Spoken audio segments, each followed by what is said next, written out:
It was a warm and clear day.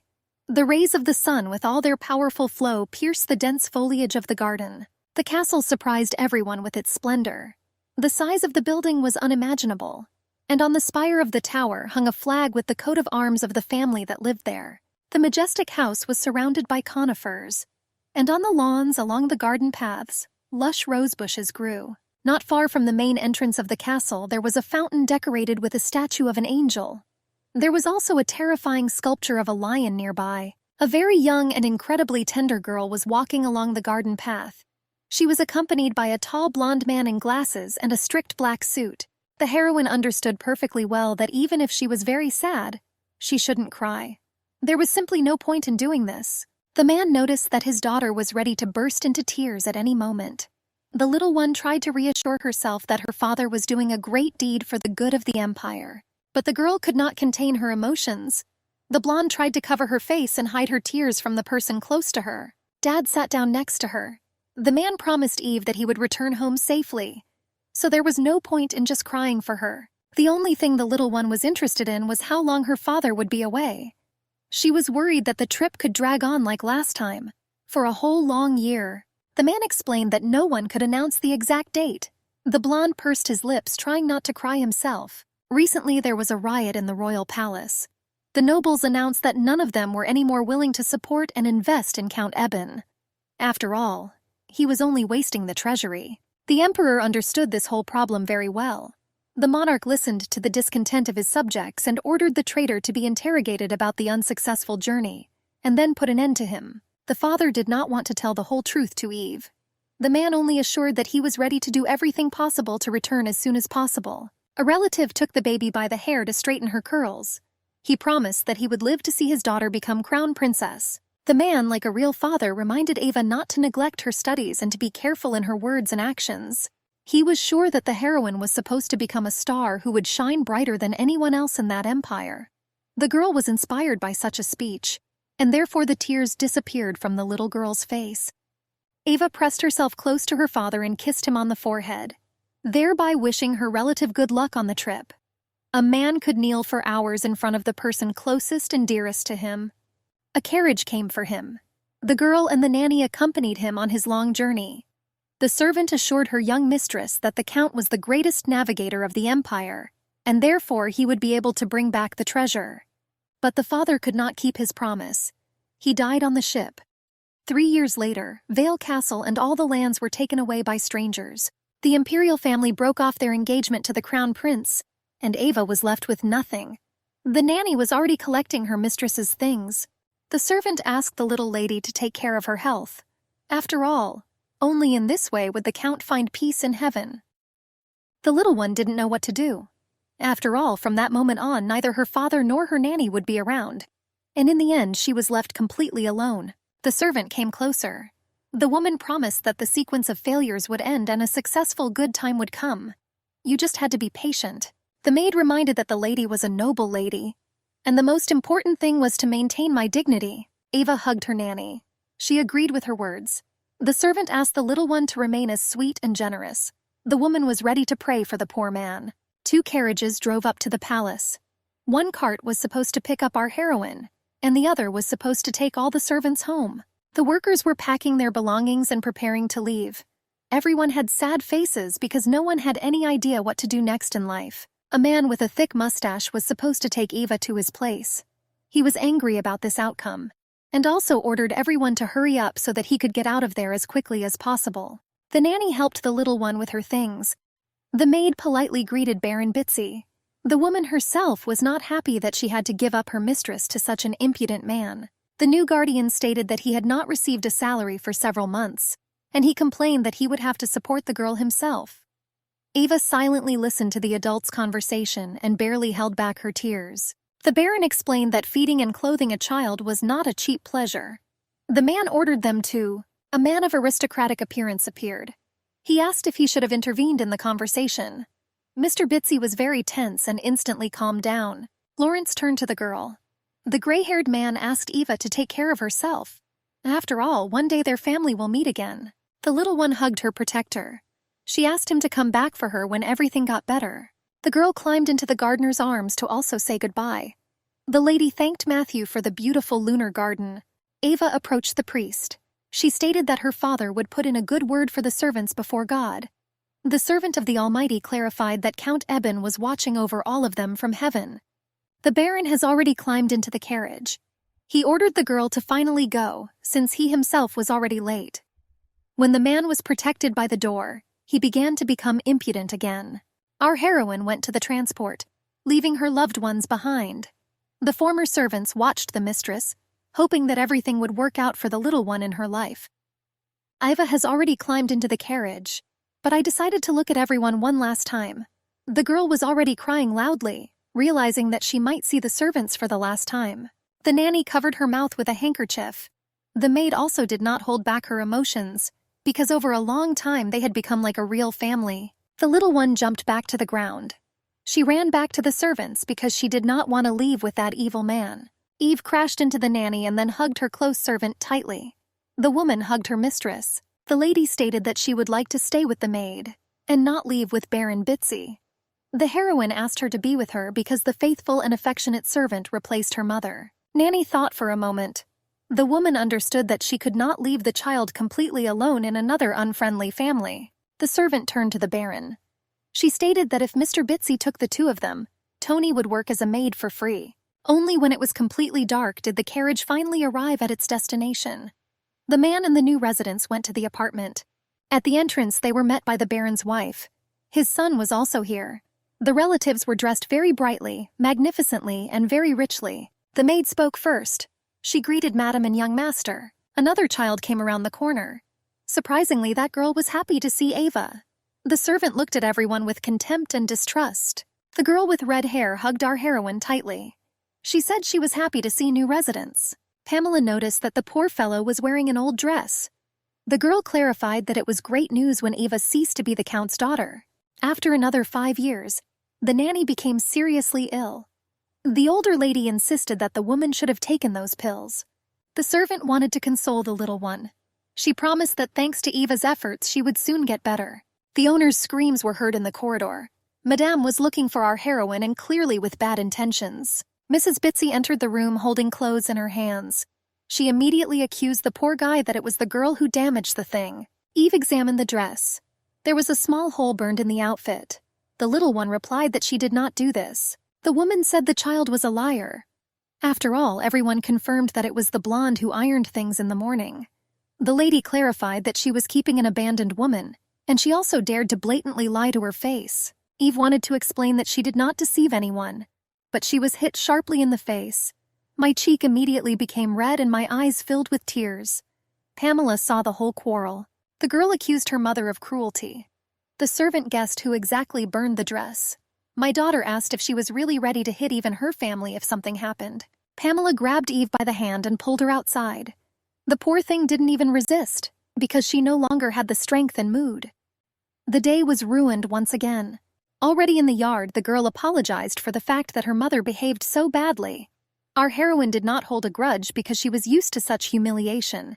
Pamela grabbed her friend from behind. She suggested that the two of them go to the same place, and she assured that there they would have the opportunity to see an interesting person. The girl said that the new owner of the castle had arrived, and also, for some reason, the flag of the Eben family hung in the palace. Earl Holland was from a noble family and naturally insanely rich. Pamela really wanted to see that guy. Two guys, clearly from high society, were relaxing near the riverbank. The place was sparsely populated and far from the city, so they were alone. On the other side, our heroine and her friend hid in the bushes. The girls watched those strangers. Pamela suggested that one of the guys was Earl Holland. She also said that the nobles settled in the castle during the summer holidays. In the first half of the day, the aristocrats rode around the Vale estate and simply relaxed on the beach. No one knew why it had been a long time since anyone had visited the palace for 5 whole years. But everything changed that day. The friend said that most likely the dark-haired man was Earl Holland. The guy enjoyed the silence and watched the flow of water. Pamela hoped that there might be a ball or a party, since the Count himself had arrived in their small town. The girl was beaming with happiness in anticipation of some event. Ava stood up and straightened her dress. She suggested returning to the house since Madame had a lot more things for her to do. A friend grabbed our heroine by the clothes, thereby stopping her. The girl wanted to watch Earl a little more. The blonde was worried that they might have been discovered. And also, she did not understand why Pamela should follow the Count. The girl confidently stated that she was going to seduce the aristocrat. Eva was alarmed by her friend's enthusiasm. Pamela proudly explained that she decided to win Earl's heart and marry the guy because she wanted to get out of the terrible Croxfield and finally visit the capital. If the girl had managed to carry out her plan, she would have become the full-fledged mistress of Vale Castle. It was just not clear how to attract the guy's attention. Pamela thought that she could do this in a way that would not arouse unnecessary suspicion. Aristocrats took off their clothes, probably because of the heat. There was a sharp splash of water. Earl and his friend took a dip in the river to relieve muscle tension and simply cool down. The Count washed his face. The t-shirt also became wet and huge scars became visible on his body. Eve noticed those wounds. She wondered how an aristocrat could receive those beatings because people from secular society very rarely went to war. Pamela came up with an idea. The girl decided to throw her friend into the water, thereby attracting attention and making a lot of noise. Our heroine immediately refused this offer. After all, she didn't know how to swim at all. Pamela assured that the girl would definitely be saved. Eva wanted to ask why her friend didn't jump into the river herself, but I didn't have time. The ill-wisher pushed our heroine into the warm water with a deft push. Pamela explained that she could not jump herself because her beautiful dress could be ruined if it got wet. Eva tried to stay afloat, but her strength quickly ran out and she begged her friend to help. Pamela on land began to scream and look for a person who could save the poor fellow. The girl walked back towards the house. Our heroine has already dived completely underwater. She recalled the mistress's words about the duties of cleaning the house, as well as about Eva's loss of her status as a countess. The girl finally realized that it was Pamela who damaged those clothes because she desperately wanted a new dress. Eve decided to die this way.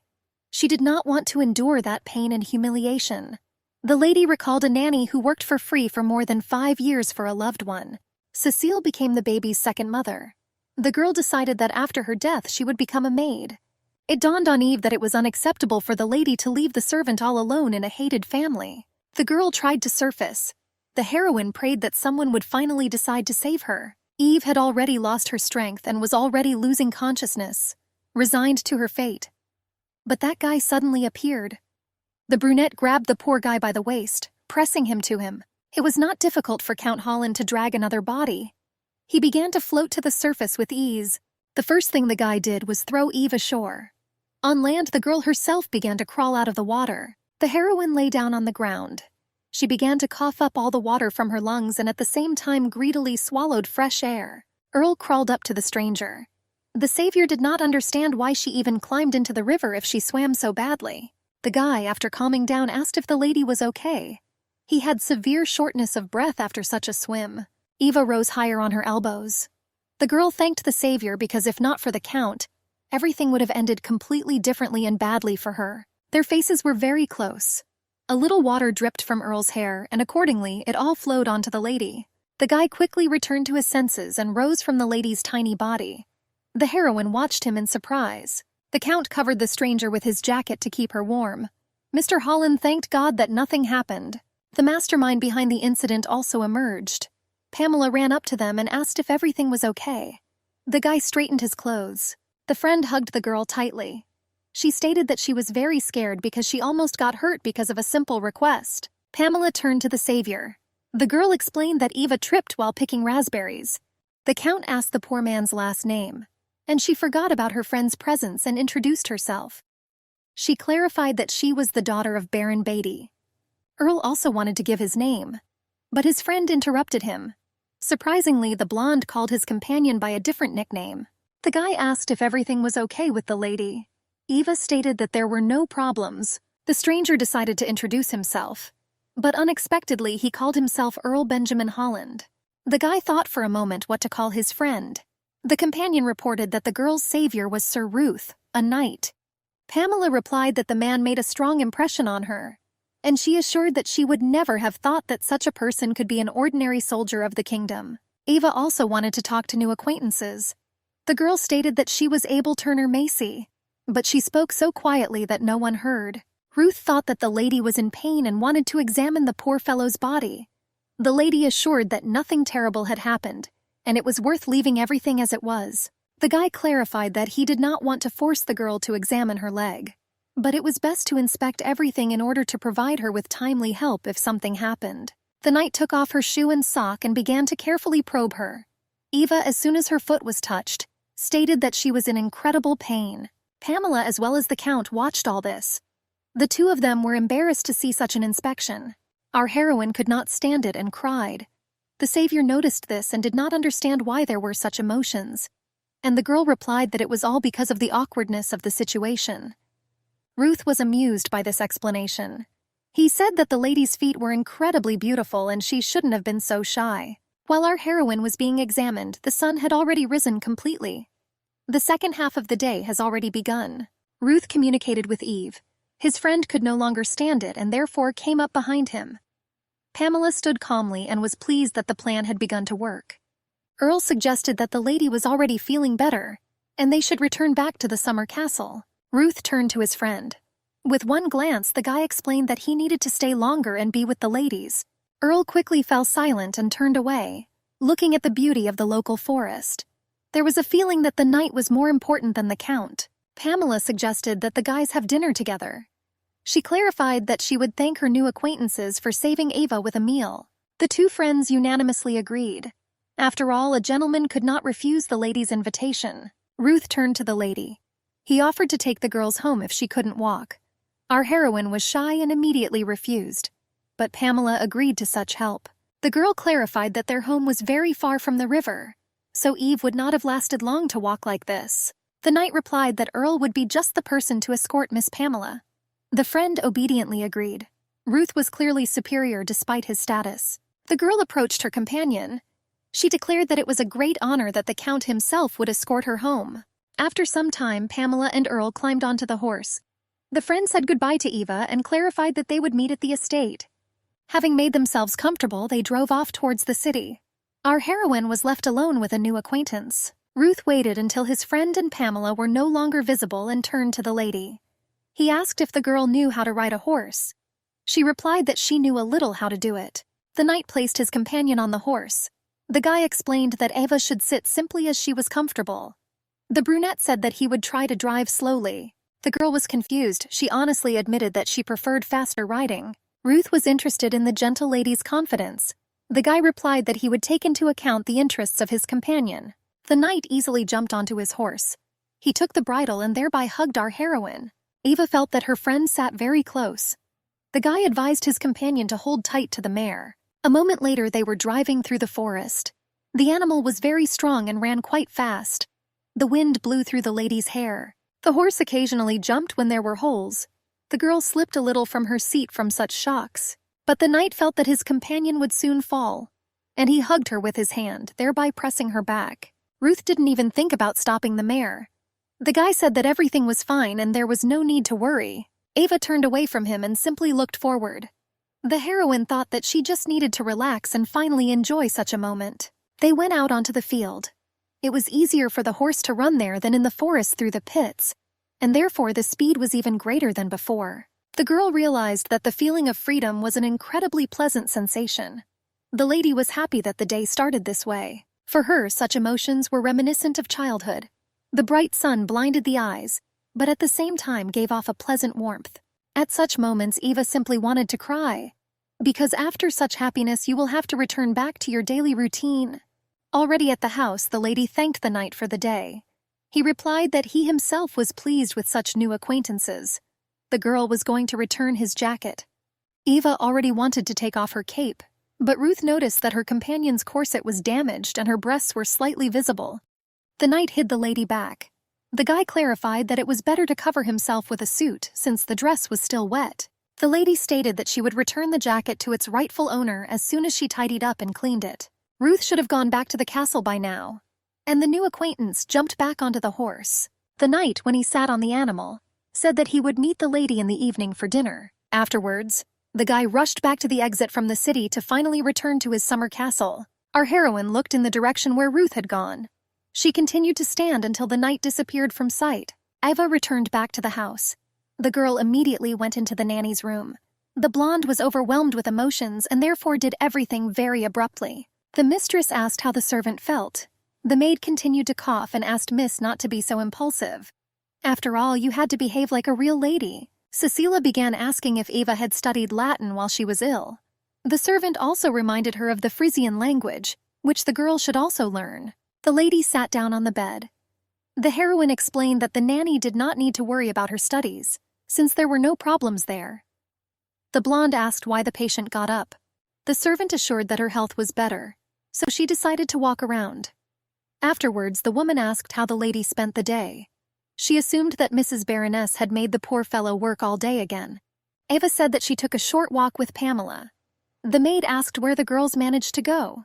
The lady said that on that day they accidentally crossed paths with the new owner of Vale Castle. Eve said that the owner of the palace was Count Holland. But for some reason, the flag of the Eben family fluttered on the building. The servant was surprised that Mr. had returned, but it also remained a mystery why the Macy House banner was there. The lady told about the meeting with the Count and his friend, and that the aristocrats helped the girls a little. Eve represented her savior. The heroine wondered how handsome the knight was. The nanny coughed again and the girl returned to reality. The blonde said that the guys would come for dinner in the evening, since Pamela had invited both of them. The maid asked what the knight's name was. The lady stated that he was Root. The servant froze at this news. The lady thought that she was upset because the girl did not remember the full name of the savior. Eva clarified that she was confused and therefore did not hear the full name. The servant suddenly said that there was no point in blaming His Highness, because it was not the Emperor who broke the engagement 8 years ago. Cecil clarified that the girl should not have communicated with that knight anymore. The lady did not understand what the conversation was about. The nanny said that the king arranged the marriage, but after the death of Count Ebel he became very ill. Her Majesty seized power and immediately broke off the upcoming engagement. The Empress was not the Crown Prince's natural mother. At least the monarch was not guilty of everything. The servant repeated that the knight was not worth messing with, because the current royal family was unstable and very dangerous. Eva didn't understand why the guy was in that castle. The servant revealed that Holland's family was closely related to the late Empress Catherine. The nephew of Her Majesty, Countess Lot, was Mr. Holland. The servant asked exactly what the knight's name was. Cecil said that the name Ruth meant light, and when the crown prince was a baby, the nobleman Ebel Macy gave the child such a nickname. Eve suggested that in this case, that knight could be the son of the king. The nanny clarified that this might not be true, but in any case, the servant asked that the girl not fall in love with Ruth, because there was a high chance that he was the emperor's heir. Evening came. The servants were putting things in order in the house for the sake of the upcoming guests. Our heroine also worked with everyone and washed the floors. In addition, the girl wiped books, mugs, and other furniture. Her strength was already running out. Eve wiped the sweat from her face. The workaholic understood that she should finally rest. The girl decided to go up to her room. The blonde still couldn't believe that Sir Ruth could be the real crown prince. His Highness was supposed to be at the border. Eva understood that on such an occasion there would definitely be a celebration, and rumors about the event would spread throughout the empire. The heroine went into her room. The lady was looking for something there. The woman did not expect that someone could come inside. Eve immediately asked why Madame Bitsy was in the servant's bedroom. She was scared that Laura might do something again. The mistress stated that she was looking for a servant because she had not seen the girl all day. So I came to meet in person. Eva said that she worked in front of everyone. The baronesses simply ran out of excuses and therefore decided to change the subject. Laura reported that the servants should not have attended the dinner party, because only guests and members of Bitsy's family were supposed to be there. The lady did not want strangers to disturb the guests, so Eva had to get back to work after saying hello to the guys. The poor guy had no choice but to obediently agree. Mrs. Bitsy said she didn't want to see the disgusting look on the girl's face. She asked if the servant considered herself a noble lady. The embittered lady did not wait for an answer and left the room. The woman ordered her to return to work that very minute. Eva immediately reached into the nightstand to check if all her things were in place, but she quickly remembered that she still had nothing valuable. One of the Bitsy family members appeared behind the heroine. The guy asked what the cutie was doing. The servant was even more frightened. Eva turned around and tried to cover her body with her hands. She asked that Todd not try to do anything. During these 5 years of living together, the child, embittered at everyone, became even fatter and was already a teenager. The impudent man clarified that he had just arrived home, and the servant did not even greet the master. Eva moved closer to the wall. She begged him not to even think about approaching. The poor man's hands were shaking all over. Todd ordered the girl to stop pretending to be shy. The guy noticed that the servant was lucky that, under the given circumstances, the master was lenient. Our heroine again took a step back and asked the impudent man not to do anything stupid. But he grabbed her hand sharply. Todd explained that the more the servant resisted, the more excited the guy became. The teenager considered the girl his property. Eve forced him to remove his hands. The master forced the servants not to move and to relax, but Pamela came into the room on time. She was shocked by what her brother was trying to do. The girl reminded that Count Holland was supposed to come for dinner. Therefore, Todd should have gotten out of the house during this time. Pamela ordered her brother to leave quickly. After all, this was a very important event for the family. The guy said that she was insignificant and did not dare talk to a relative like that. The impudent man said that when he gets rich, he won't even look in the direction of that pitiful and shabby house. Pamela said that as soon as she became a countess, she would bring glory and prosperity to their family. Such words only made Todd laugh. The servant shrank into a corner, listening to the altercation.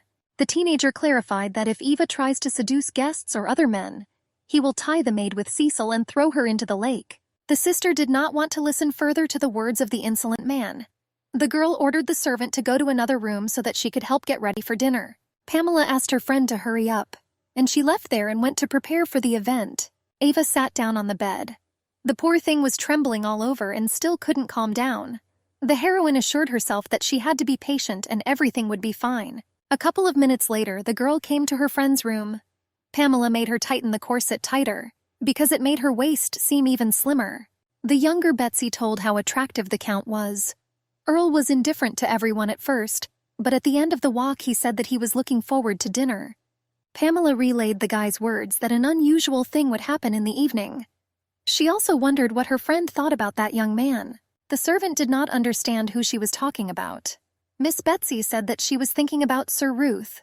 The girl thought that our heroine got along well with the knight. Eve became embarrassed at the mention of the savior. She replied that the guy was a very good person. Pamela said she didn't know who to choose. The girl stated that she wanted to be with two people at the same time. The servant did not understand the essence of such words. Miss Betsy declared that after her marriage to the Earl, Sir Ruth would become her lover. Pamela told her plan, namely that the girl should have been alone with Earl. After a certain signal, Eva carefully leads the knight into her friend's room. Our heroine was scared by this idea. After all, it turned out that the girl was going to seduce the guys one by one. The room where the noble dinner was to be held was completely ready. The maids tried to clean everything to a shine. The nobles finally arrived at the estate. Their costumes were gorgeous and completely different from each other. The Baron was the first to greet the guests. Betsy's family was greatly honored to welcome such distinguished guests. Earl said that he was glad to have such acquaintances. The guy pressed his fist to his heart, showing his well-being and good intentions. The head of the family introduced his relatives, namely his wife Laura and daughter Pamela. My son, unfortunately, was absent because there were too many things to do. The mistress of the house approached the guest. She extended her hand for the guy to kiss her as a sign of greeting and respect. Earl did not attach any importance to such a gesture from the Baroness. The Count only stated that he was glad to meet the woman and Pamela. Laura didn't expect that they wouldn't kiss her hand. Between all the servants stood our heroine, who, like everyone else, bowed her head in front of the guests. The Baron invited the guys to go to the table. He clarified that the dishes were not exquisite, but everyone tried their best when cooking. Sir Ruth reported that there was one more person whom the head of the family never introduced. The knight approached the poor fellow. The guy said that the Baron forgot to tell about the lady. Eve did not expect that she could be seen among the servants. Everyone from Betsy's family was shocked by such words. They watched as Ruth approached the maid. Our heroine lowered her head. The girl's cheeks turned red and sweat appeared from the experience. The blonde didn't understand why the guest did this. The servants parted so that the knight could approach Eve. The girl continued to remain silent, not knowing what to answer. The Baron pretended that he had simply forgotten to introduce the servants.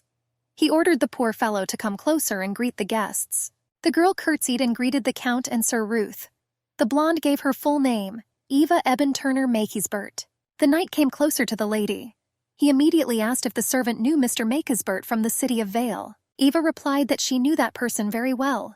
The girl clarified that she was the daughter of Count Eben. The guest suddenly sat down.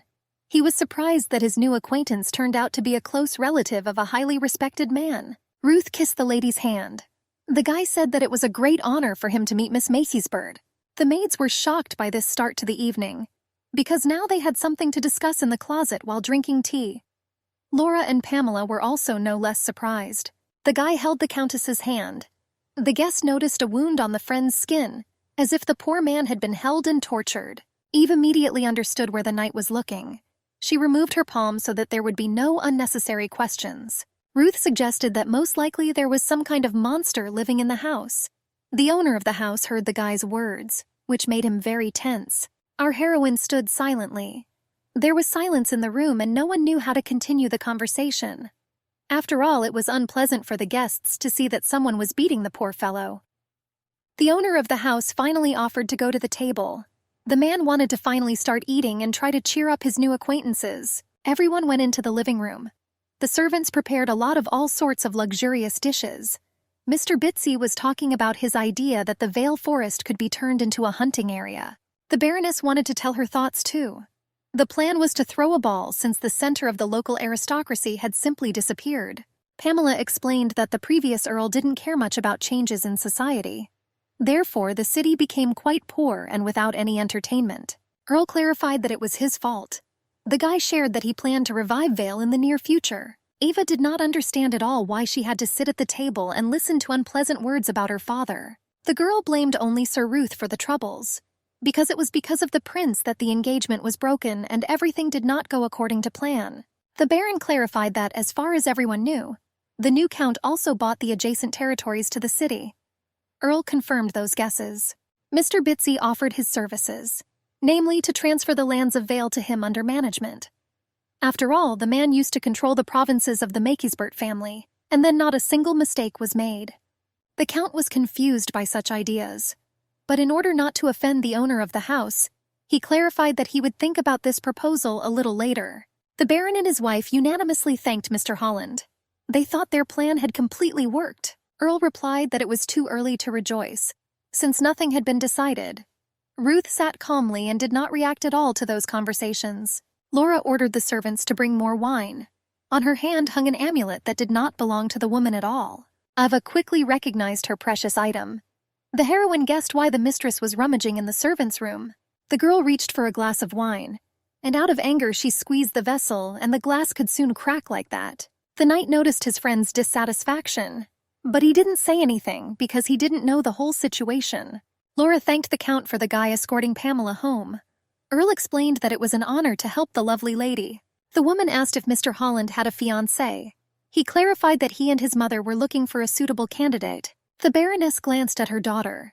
She said that arranged marriages were popular among aristocrats, but at the same time, Laura believed that a real family should be based on love. The woman hinted that intimacy arose through a chance meeting, as happened in the morning with Pamela and the Count. Earl agreed with those words.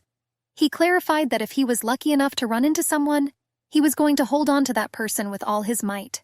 The Bitsy girls did not expect such an answer at all. But Laura quickly switched to the knight and asked the same thing. Ruth replied that there was no one. But he also said that he was once engaged but the contract was terminated. The woman wondered why this happened. The knight explained that the parents themselves made the decision, which he himself could not influence in any way. Laura clarified that despite everything, there was no need to blame the family too much. After all, his relatives could have important reasons for this. The guy suggested that there might be some secret. Ruth said he felt guilty about the situation. Eva heard everything and was surprised by these words. The Baroness suggested that the knight really liked that lady, but he clarified that he only saw the girl once when they were young, so there was no question of sympathy. Laura replied that in that case, Sir Ruth could find another suitable person. She thought the guy was popular with the ladies. The knight stated that a true gentleman should not look for other women when there was already a planned bride. Ruth explained that despite the fact that he did not like the lady, and did not even remember that meeting, he still considered the girl to be his only one. After dinner, the nobles left to get some fresh air. Laura returned to her room and prepared for tea. Ava went to see her mistress. The girl immediately asked to return her bracelet. The Baroness flinched because she did not expect to hear someone from behind. The relative raised her hand up, examining the jewelry. The owner of the house said that she took the item to use for a while. Our heroine explained that taking something without the owner's consent was not a favor, but a real theft. Laura ordered the servant to communicate properly. Eva did not react to those words, but continued to force her to return the bracelet. The woman turned back to the table and wanted to get back to caring for her hair. She stated that she could not simply return the item. The Baroness explained that due to the fact that the Eben family went bankrupt, no one received their due salary. And Mrs. Bitsy sheltered the poor fellow thanks to her old friendship with Earl Maciesbert. Laura instructed the servant to treat the removal of the bracelet as if she were simply repaying a debt. Eve wasn't going to just accept it. She stated that in this case she would have to report the theft of property. The Baroness was calm. The woman said that the servant could do whatever she wanted, since no one would check on her anyway. Our heroine clarified that all precious stones are subject to inspection. Literally everything was recorded, from the moment where they were produced to exactly how they fell into the hands of their rightful owners. Ava said that after the results of the investigation, it would turn out that the owner of the bracelet was her mother. Then the theft of the item will become public knowledge. The woman stood up from her chair. Laura called the servant unpleasant names. The lady raised her hand to hit the poor fellow for his impudence, but the girl easily grabbed Madame's brush.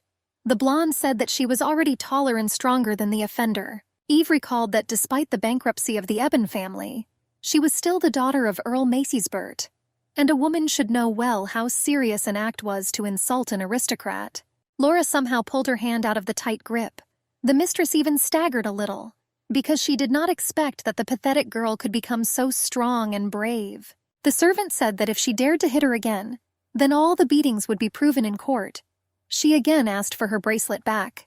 The woman immediately took off the jewelry and threw the thing on the floor. And then she said that it was just rubbish. Eva quickly crouched down to pick up the bracelet. The heroine quickly examined it to make sure that there was no damage to it. The girl immediately left the room. Laura was scared, and given her age, her heart rate was elevated. The lady slammed the door and stood in the empty and dark corridor. The blonde was shocked that she could do such a thing. Ava sat down on the floor to catch her breath. She assured herself that she had done everything right, because it was impossible to allow everyone to have the opportunity to constantly humiliate her. The lady decided to visit the nanny. Near the patient's bed there was a bowl of cold water to relieve fever, as well as several books for entertainment. Ava was changing the bandage on the maid's head. The servant assured that there was no need to worry so much anymore, since she was much better. Cecil wondered if Earl Holland and Sir Ruth had gone back to their palace. The girl clarified that after the tea party, they were going to say goodbye to everyone. The nanny asked the lady to go to her room already, so that the lady would also have the opportunity to rest and prepare for the next day. Eve ordered the patient to go to bed and stop worrying about everything. The girl put out the candle and went into the corridor. The heroine returned to her duties as a maid. The blonde was carrying sweets for tea. Pamela also came into the corridor. She asked where her friend had gone. The servant explained that she had gone to see Cecil. The girl said that the guests were in the yard. The maid Rosie went after them, but still has not returned. Miss Bitsy ordered Eva to go check everything too. The servant did not understand what she had to do with it. Pamela recalled the plan, following which her friend had to find a way to call the Count into the room, but at the same time distract Ruth. Eva passed by. The girl stated that she did not intend to help with such an idea. Since it was a friend's plan, she had to implement everything herself. Pamela did not expect that the servant could refuse. She asked why the blonde changed her mind so abruptly. The friend clarified that the girl decided everything herself, and no one agreed with her on anything. The heroine no longer wanted to have anything in common with Bitsy's family. Pamela promised to talk to her father about how Cecil could finally be sent to a good hospital. Eve stopped silently. She pursed her lips and considered this proposal. But the answer was obvious. The nanny's health was more important than any guy. The guests hid behind the doors. The Count called the knight His Highness. Earl said that they should have returned to the castle because it was too dangerous for them to return at night. The guy suggested that the imperial family was aware that the prince had left the front. Ruth replied that he had a legal vacation, so he could just rest as he pleased. The Count stated that His Highness had been doing very strange things lately. The knight did not understand what his friend meant. Earl asked why the Maciesbert family flag was hung on the castle. This could attract a lot of unnecessary attention. Ruth clarified that he felt guilty for what happened. Eva's hands were dirty like a maid's, although she was of noble birth. The prince wanted to finally fulfill his duties and look after the girl. Rosie heard the whole conversation perfectly. Eva went outside and looked around the forest. She began to wonder where exactly the guests could have gone. That maid ran out of the bushes. The girl wanted to quickly return home after hearing what she heard. The servant grabbed Eve's hands. She was very frightened and tried to explain that Ruth was not just a sir. The heroine tried to calm Rosie down. The blonde asked her to explain everything and tell her everything that the servants had heard. The maid suddenly broke free and walked away from her friend. She reported that it didn't matter anymore and that she just wanted to go back to the house. Having caught her breath, the servant ran to the entrance again. Eva didn't understand anything, but she herself felt scared. Earl continued to insist that the prince's life was in danger, and instead of drinking tea, he needed to quickly return to the palace. There was some rustling in the bushes.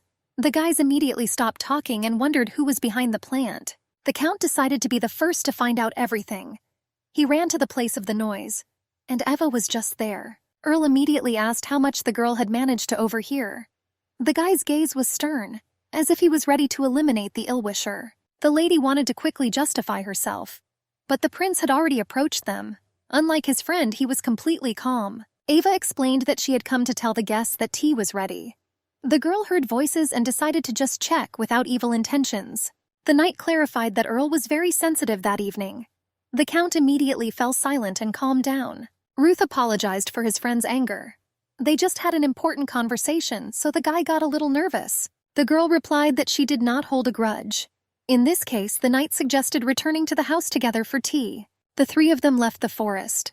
A small company walked along the city street and was already approaching the Bitsy building. Eve remembered Pamela's plan. The girl did not understand how it was necessary to detain Sir Ruth. The knight unexpectedly invited the lady to take a walk together.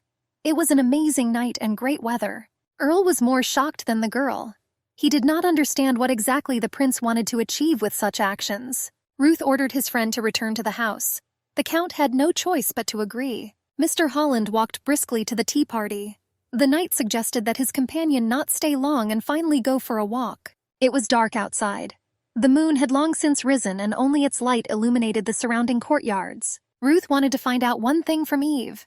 The lady did not resist and allowed him to ask what was interesting to him. The knight asked how the girl ended up in the house of Baron Bitsy. Miss Eben replied that it was an accident.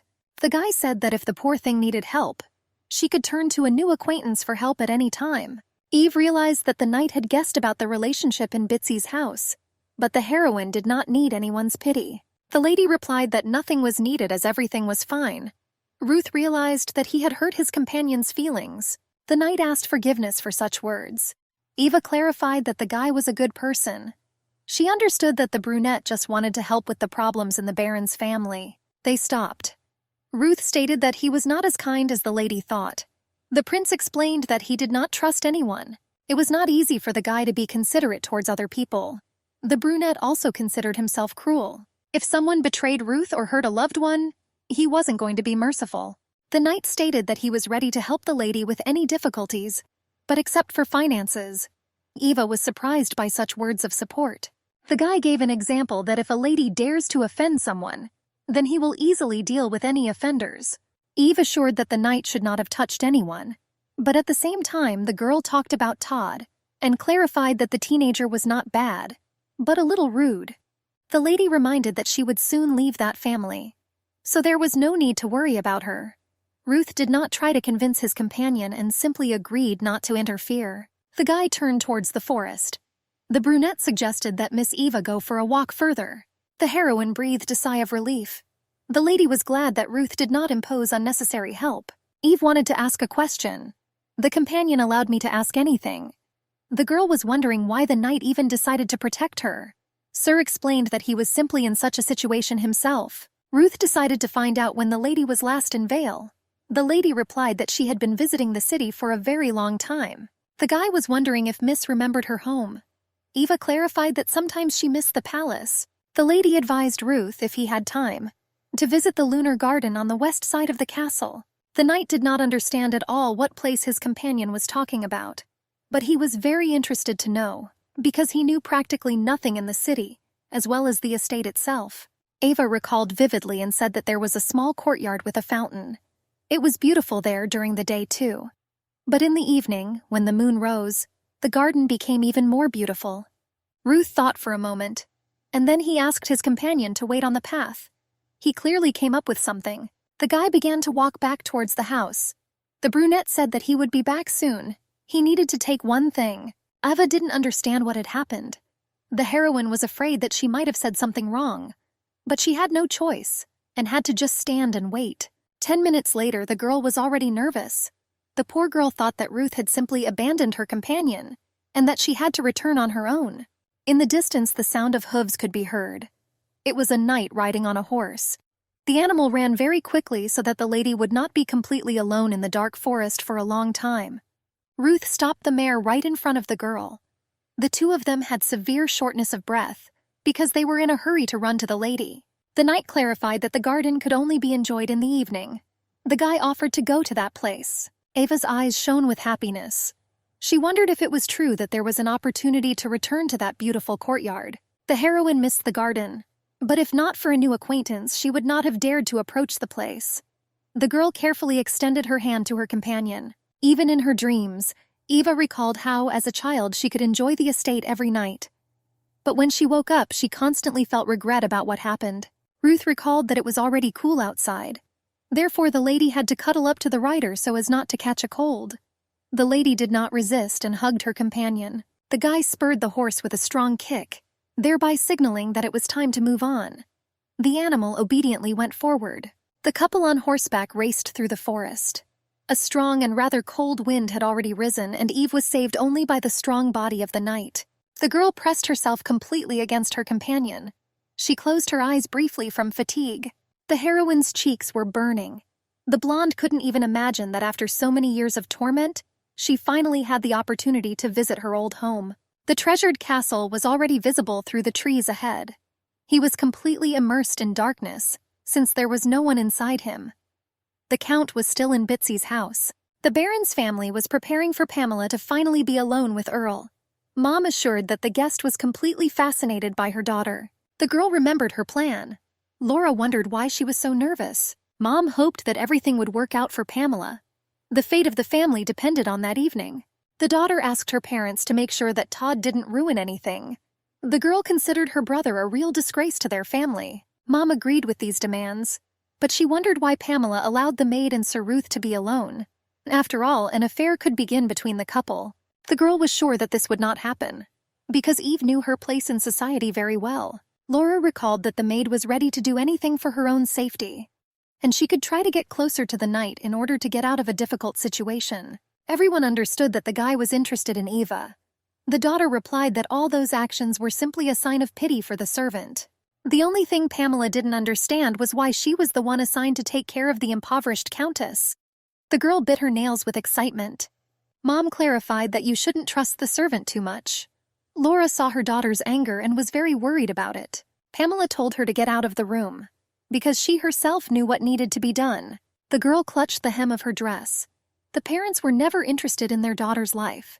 But when the opportunity arose to rise in status, they immediately began to give unnecessary advice. A very long time ago, there was a similar situation. Then the father asked Pamela to treat her friend well. It was the first time for the little one in such large castles. That day I met Miss Eva for the first time. Her task was to make friends with the young lady so that her parents could receive the title of aristocracy. Pamela naturally did not resist her father's will. In a luxurious room there was our still very little heroine. The Baron's daughter tried to behave diligently. She curtsied and said that she was glad to meet you. Unlike Pamela, Eva was wearing expensive clothes. Since childhood, the lady asked her friend to address her by her first name. The girl was not happy about such a meeting. But from that moment on, the children became supposedly good friends. Eva constantly had a lot of attention from adults. Her father truly loved her. And also servants and a loving nanny were always nearby. Pamela always thought she was much more charming. But since our heroine was from a noble family, she had a wonderful childhood. The girl was glad that Eva had descended to the level of a servant. And now she had nothing to envy. Pamela hoped that the poor lady would remain poor and never become happy. A maid entered the room. Rosie said there was one very important piece of news that could change everything. The maid started talking about Ruth. She said that most likely the guest was not a simple sir. The couple walked into the castle grounds. Ava admired the fact that nothing had changed, but everything was the same as in her childhood. Ruth walked behind. He was wondering where he had to go to get to the promised garden. The lady clarified that there was still a couple of meters left to the place. The girl's face glowed with happiness as she recalled her childhood spent in the palace. Ava approached the large fence. She said that they had finally arrived at the garden. The lady decided to open the gate herself to be the first to get there. Sir carefully watched the actions of his companion. The guy tried to be careful because the blonde could lead him into a trap. But a gorgeous garden appeared before his eyes.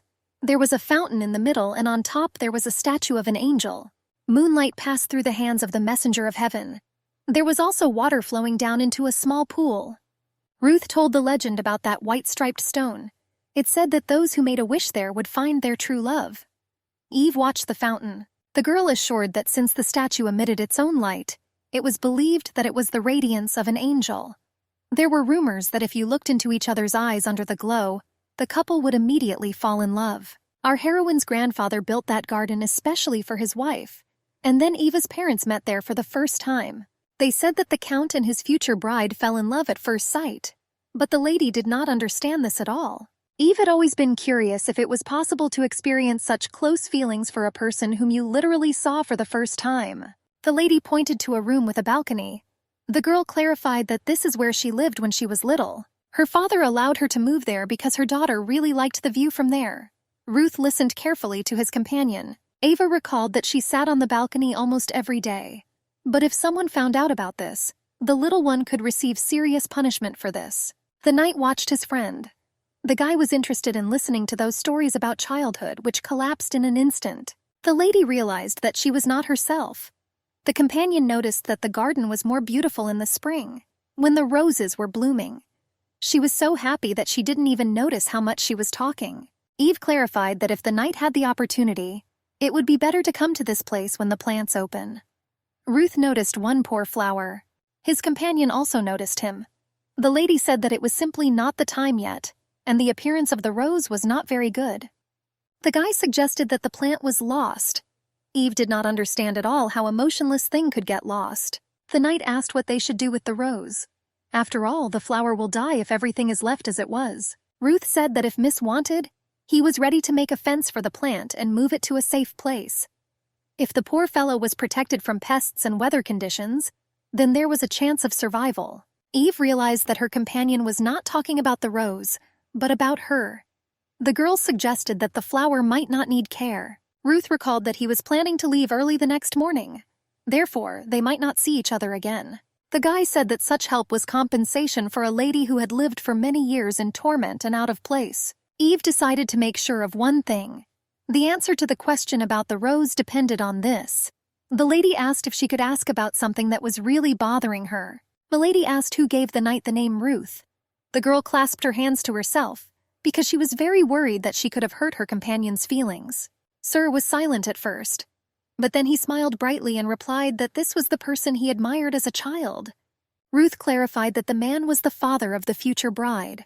The father-in-law wanted the guy to be a light that would illuminate the world. Ava guessed that the new acquaintance was the crown prince. The lady remembered the nanny's words about that nickname. Edward was the real name of the ex-fiancé. The girl stated that despite the deprivation of privileges from the Eben family, such a life did not cause her pain. She hoped that the guy would understand the message of the words. Ava said she learned to enjoy everyday things and realized how others were simply grateful for the little things. If our heroine had been protected in Vale, then in the end the girl would not have known what life could have been like. Because in order to gain something, you had to lose something. The Countess realized that her situation was not bad. The lady suggested just leaving the flower in its place. After all, the rose, for unknown reasons, sprouted at that very moment. You just had to watch from the outside and let him find his own path. Eve clarified that if the plant simply withers, then this was the fate of the Almighty. She walked closer to take a closer look at the fountain. The girl decided that the role of that flower was simply to appear in the world. And the main task of the heroine is to be in the position that Bitsy was in the family. If everything did not happen by chance, then no one will know defeat. The companion agreed with her arguments. The lady hoped that Sir Ruth would have the opportunity to feel happiness. Ava said that despite the fact that the couple saw each other only a few times, She considered her ex-groom a person worthy of honor. The lady decided to pray for the well-being of the prince. Miss Eben remembered that she had intended to thank Earl Holland, because he was a decent guy since he kept the castle in good condition. The girl said that the moonlight was really beautiful. She began to move away from her companion and walked along the edge of the fountain. Eva enjoyed literally everything. The smell of fresh and young trees was already in the garden. The water flowed quietly but still created a splash on the stones below. The wind rose and the petals of some flowers scattered around. Accordingly, there was a wonderful aroma of many flowers. The heroine approached the roses. The lady was sure that life would get better for everyone someday. Eva decided that her ex-fiancé was just a guest in her life. But the girl was glad to have such an acquaintance, even though this could be their last meeting. The Countess noticed that a knight was walking towards her on the other side. Ruth froze and simply looked at the blonde. The couple walked further in a circle. Eva understood that he was just a passerby who could soon leave and not return. The prince stopped waiting a long time ago. The girl walked, thinking about her own things, and practically crashed into her companion. Although Eve managed to stop, the knight hugged her waist and pulled her towards him. The lady stopped breathing from shock. Ruth said that he finally understood the meaning of that phrase about love at first sight. The guy stroked the lady's shoulder, not letting her leave. Ruth asked what was the best thing to do. Stand and enjoy the beautiful night view, or succumb to the magic of the angelic light. There was another option, which was to just randomly hug. The guy took his companion's lip with his finger and pulled it down to open her mouth. The lady did not resist at all. The knight decided to follow the second idea. Edward leaned closer to the lady to seal their feeling with a kiss. Eva didn't mind at all. The girl stood up on her tiptoes. The heroes were almost touching, but the prince slowed down a little. The lady, although she closed her eyes, guessed that for some reason Ruth did not dare to start caresses. The blonde didn't understand what happened. The knight suddenly removed his hands from his former bride. The guy immediately began to step back. Edward was embarrassed and could not look the lady in the eyes. He asked for forgiveness for never having dared to kiss her. Eve asked why the companions stopped. The prince explained that such closeness was like an oath, and the guy wasn't sure that he could keep his promise, so he didn't want to ever lie. Our heroine guessed that Ruth simply did not intend to give false hopes, but she couldn't say anything, because she was afraid of hurting her companion's feelings. The guy apologized again. The lady insisted that she did not hold a grudge. On the contrary, it was for the better for the Countess, because if the couple kissed, then the lady broke her promise to Cecil.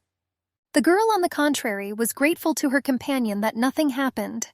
All the windows in Bitsy's house were still lit and the tea party continued. And the prince and Eva returned back to the estate. The companions had already approached the door to the living room. Edward noticed that the walk was not fast at all. The lady replied that the knight should not have worried about such trifles. The girl decided to open the doors first. The blonde understood perfectly well that as soon as the prince walked inside, this would be their last meeting. Everyone sat in silence. From Earl's dissatisfied face, one could guess that something serious had happened. The Baron, his wife, and also the Count, all at once stood up from their seats as if people of high position had entered the room. Pamela also approached them. Suddenly, everyone in the room bowed and formally greeted Eve and the knight. The servant closed her mouth. She did not understand why there was such a gesture from the lady and the rest of Bitsy's family. Because of this, a feeling of fear appeared. The Count was very nervous. Earl greeted his friend like a prince. Eva, hearing those words, began to tremble even more. The guy said that there was no point in hiding anything anymore, since Miss Bitsy told the whole truth. Ruth didn't quite understand what was happening. The knight became interested in what exactly the Baron's family found out. The Count turned to Eve. The guy asked if it was true that Miss Makeysburg went to the river to seduce him. Laura also got involved in the conversation. The Baroness said she could no longer tolerate hiding the truth. The husband tried to calm his beloved. The woman pushed her husband away. She wanted to talk to the servant in order to blame all her daughter's sins on the poor man. Laura accused Eve that the girl dragged the innocent Pamela to the river to seduce Count Holland. The lady assumed that as soon as the maid found out that Ruth was a prince, she immediately changed her goal. The servants completely ceased to understand what was happening. She turned to her friend to explain everything. Pamela apologized to the girl and said that she was going to keep everything a secret. But because of her conscience, she was constantly tormented. A friend ran up and hugged Eva tightly. She plaintively offered to tell everything as it was, and then beg for forgiveness from the guests. The girl quietly clarified that Cecil had a high fever. So the servant should have thought carefully before answering everyone. Pamela released her friend. Eva stood silently and did not move due to her state of shock. Miss Bitsy walked up to Root. She stated that she was very sorry that everything happened that way. Pamela asked the prince not to be angry with Eve. The girl assured that her friend was not as terrible as she seemed. Our heroine was shaking all over. She could not imagine that that family would come up with such a global deception. The count turned to the poor man. Earl asked whether Miss Makeysbert knew that Sir Ruth was his highness.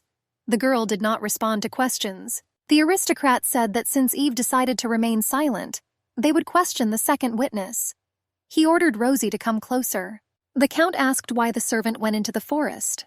The maid explained that she had simply gone to invite guests for tea. The servants said that they heard Mr. Earl address the knight as a prince. The guest assumed that Miss Makeysbert had also heard their conversation. Rosie agreed with those arguments. The servant fell to her knees in front of Eve. She asked her friend for forgiveness and insisted that she did not know how everything would turn out. Earl stated that if Pamela had not decided to tell the truth, then everyone would not have known about the real identity of Miss Makeysbert. The heroine understood exactly what her friend was trying to achieve. Now in people's eyes she was treacherous and a liar. The girl had no idea what to do next. After all, if she took responsibility, she would be humiliated forever. But Eve had no choice. For the sake of the sick Cecil, the lady had to do as her friend ordered. The lady decided that at least Ruta would show that she was not guilty. Only she didn't understand exactly how to do it. The count wanted to demand a confession from the poor man, but the prince ordered everyone to finally shut up. Ruth stated that Eve should not have responded, because he wasn't interested at all. The lady approached the knight. The girl assured that it was necessary to tell the truth so that this conversation about what happened would be the last. Eva complained that while living in that house, she was often tired of her insignificant position as a servant and boring village life. The girl admitted that as soon as she learned about the count's arrival, she decided to seduce the aristocrat. After all, if Earl liked the servant, then she would have the opportunity to go to the capital and become a wealthy lady. Therefore, the lady studied the nobleman's route and arrived at the river. Eva asked her friend if she had said everything correctly. Pamela did not expect such questions and hesitantly confirmed those words. The girl had to listen carefully to the poor man's speech, because she was telling the whole plan that Bitsy's family had come up with. Eva stated that she fell into the water on purpose to attract attention. As planned, Ruth saved the drowning woman, and everyone already knew what happened next. The prince decided to clarify whether Miss Makeysbert's above was true. She confirmed her entire speech without hesitation. The lady stated that she swore by her recent kiss with the knight. The girl hoped that Edward understood everything, and would tell the count what was the truth of all that was said. Bitsy's family was shocked to hear about the closeness of Ruth and their servant. Laura tried to say something, but was unable to form a sentence due to her excitement. Eva turned to her mistress. The girl clarified that she did not talk about the veracity of the kiss with the prince. She just wanted to emphasize that the words about the plan were real. Miss Makeysbert apologized to His Highness. Edward decided to ask a question about the rose as a test. The guy asked if the servants thought that that flower did not need to be protected from rain and wind. Eve agreed that the plant should have been left in its place. The lady was glad that Ruth understood everything, which was enough. The prince turned to the baron. The man and his wife listened carefully to the order of His Highness. Edward stated that he would pretend that nothing happened, but no one else had the right to mention the incident. Mr. Bitsy was ready to fall on his knees to show the prince his loyalty. Naturally, he did not argue with Ruth's words. Edward said goodbye to Miss Eve. The lady replied that she was glad to have such a meeting with her ex-groom. Afterwards, the nobles went to their castle, and the Bitsy family went to their rooms and got ready for bed. The nanny had a high fever and was trying to get some rest. Eve sat by Cecil's bed and sobbed. The girl buried her head in the blanket so that no one could hear her cry, but the servant still woke up. She asked why the lady had such sad emotions. Eva said that the crown prince had left. The little one asked the nanny for forgiveness for not keeping her word. The girl recalled the evening. How together with Ruth we rode on horseback to the palace. She was truly happy at that moment. The nanny understood how sad the lady was. Cecil explained that this was most likely the lady's first love. Eva could not calm down and simply clung to the servant as if she were a real mother. The woman consoled the poor man for a very long time. The next morning, Edward woke up quite early, despite the fact that he had been out half the night. He remembered the lady's words. namely how Eve said that she should have left the flower and let her find her own path. Ruth recalled their very first meeting, which took place 15 years ago. Then the prince arrived at the castle to the young lady. The little one said that from that moment she became the prince's bride. Then everyone already knew that the children would become spouses. Edward didn't really understand the essence of the relationship. Eva explained that marriage is when two people become the closest people in the world. No matter what happened, husband and wife protected each other and supported each other. The prince did not agree with this decoding. He believed that relationships created families for their own interests, and both sides needed to be careful. Ruth then went into the living room to get something to eat. The guy perceived the little bride as just a girl who didn't understand. Already in the dining room, the servants brought tea. But Eva broke the mug with the words that the prince's brother spat in it. That guy tried to justify himself and said that the blonde should have received punishment for such actions. The lady didn't even think about apologizing and continued to argue. Eve unexpectedly declared that from that moment on she was always going to protect Edward. For the prince, this was the first time a person had unconditionally taken his side. In order to protect her future spouse, the little one made every effort in her insignificant path to conscientiously fulfill the duties of the bride.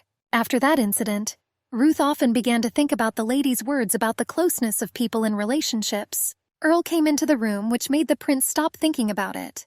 He told his friend that it was worth setting out. The count understood what Edward was thinking.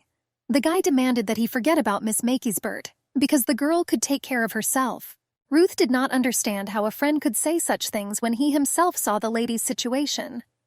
Holland recalled the emperor's speech that Eve was not as simple as she seemed at first glance. Earl clarified that the girl was clearly not stupid, especially after telling the truth in such a way that everyone was happy. Edward said that he did not intend to involve the lady in his nasty and dangerous life. The count was glad that His Highness understood everything. The servant brought armor for the prince. The suit was chic, high-quality metal and expensive fabric, but even this could not please Edward. The guy didn't understand whether it was just a vacation or a demonstration service. Earl reported that this armor was heavier than that usually worn in riding competitions. Everyone was aware that the prince had arrived from the front, therefore he needed to wear such an outfit to make people feel proud of the soldiers of the empire. Edward had no choice and had to quickly change clothes. The guy changed his shirt to a special tight-fitting jacket to reduce sweating due to the heat. The servant also helped put on the suit. He put pieces of protection on his legs, carefully securing them all. The prince stood straight so that my servants could calmly do their work. A few minutes later, the guy was already standing in full uniform, so that people could see that this was not an ordinary knight, but His Highness. They attached a huge cloak to his back. Holland handed over the helmet, which the servants had cleaned to a shine. The guy was pleased that the prince did not argue and nevertheless dressed according to the regulations. Edward addressed Earl by a completely different name, namely Benjamin. He ordered a man to be sent to the baron's house so that he could look after Eva. The prince noticed his friend's misunderstanding. The guy explained that it was just concern for his ex-fiancée. Eva said that she planned to start an independent life, where Bitsy's family would not bother the lady. Earl suggested that if they started to mock the lady, then it would be easy to explain why they were wrong. But the prince did not agree with such arguments. The guy said that it was better to immediately kill his ill-wishers. Edward remembered the agreement where he was obliged not to interfere in Eve's life. The lady did not want to accept anyone's help. Ruth believed that it was all possible to simply protect the girl from all sorts of rabble. Many years ago, the young lady was sleeping in her chambers. Edward was in the castle as well as his brother. Eva constantly slept with her favorite teddy bear. The little one could not imagine that anyone could hate the future princess. Edward's brother entered the room. The teenager tried to be quiet, but the creak of the door rang treacherously throughout the room. The second prince immediately climbed onto Eve's bed. The guy covered the baby with a blanket and tried to strangle her. The lady immediately woke up and tried to escape. He decided to kill Miss because the girl saved Edward from tea with saliva. The teenager said that Eve could never become empress. The second prince decided that the king's place could only be his. The lady didn't want to die this way. The little one reached out to the hater's face and scratched him severely with her claws. The guy grabbed his face. The cheek was completely covered in blood and there was clearly a scar that could remain there for many years. Edward finally entered the room. He immediately grabbed his distraught brother by the neck and pulled him away from his bride. Eva did not dare to get out from under the blanket. The sound of a fight was heard near the bed, but mostly the attacker's scream was heard. The brunette, after dealing with his brother, approached the lady. He pulled the blanket off the baby to check if everything was okay with her. The lady hugged herself, feeling cold. Every time the heroine was upset or simply in a bad state, she always had the same dream. Eve realized that nothing had changed. Edward left and she remained in that small and shabby room.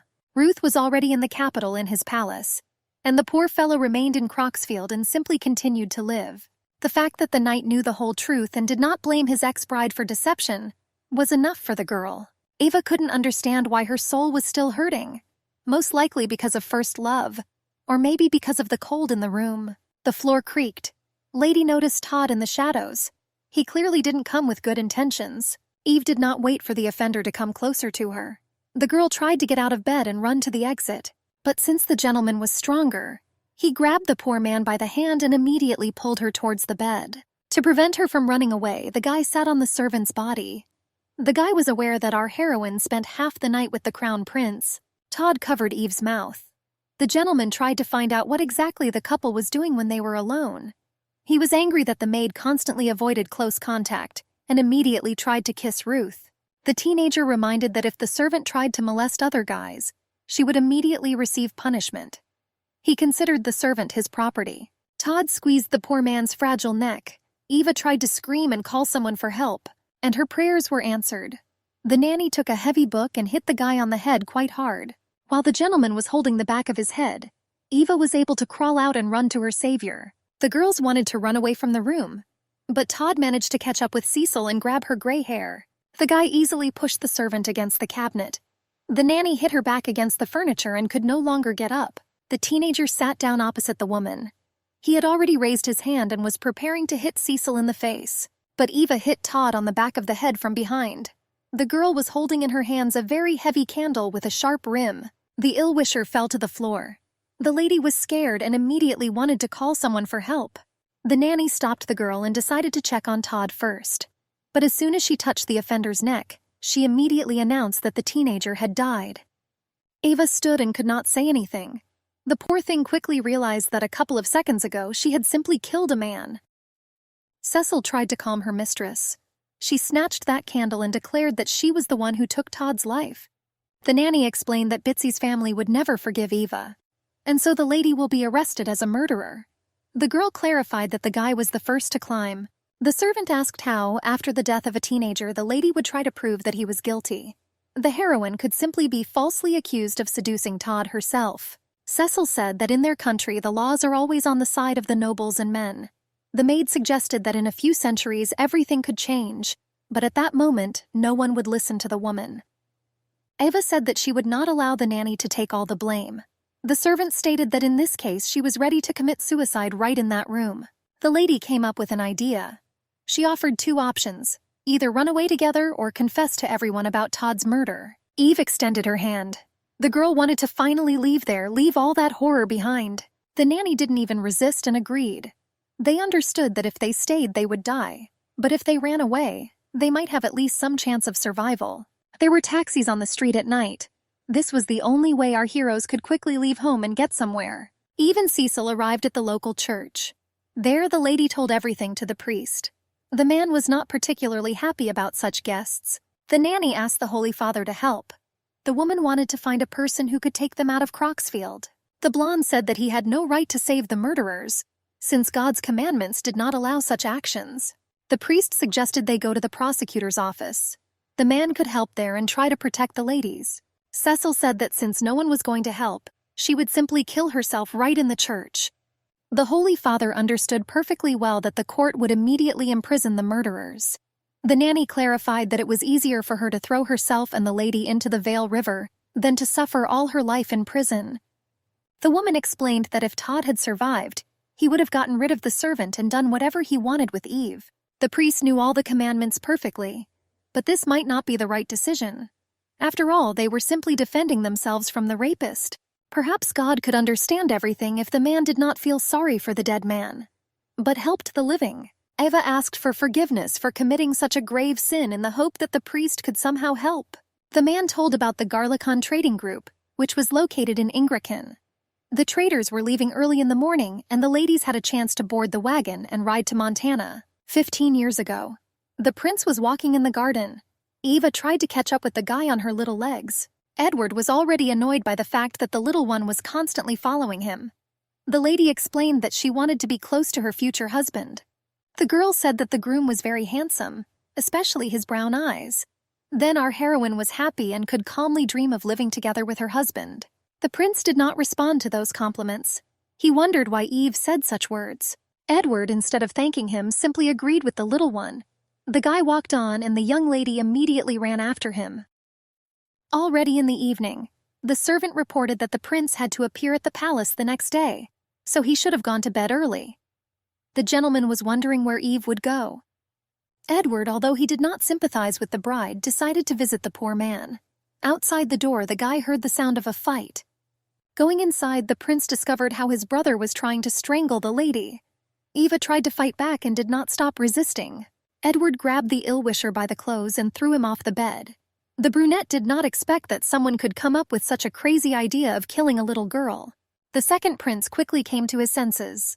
The guy immediately started to fight with his brother. He stated that Edward should not have minded his own business. A fight began between relatives.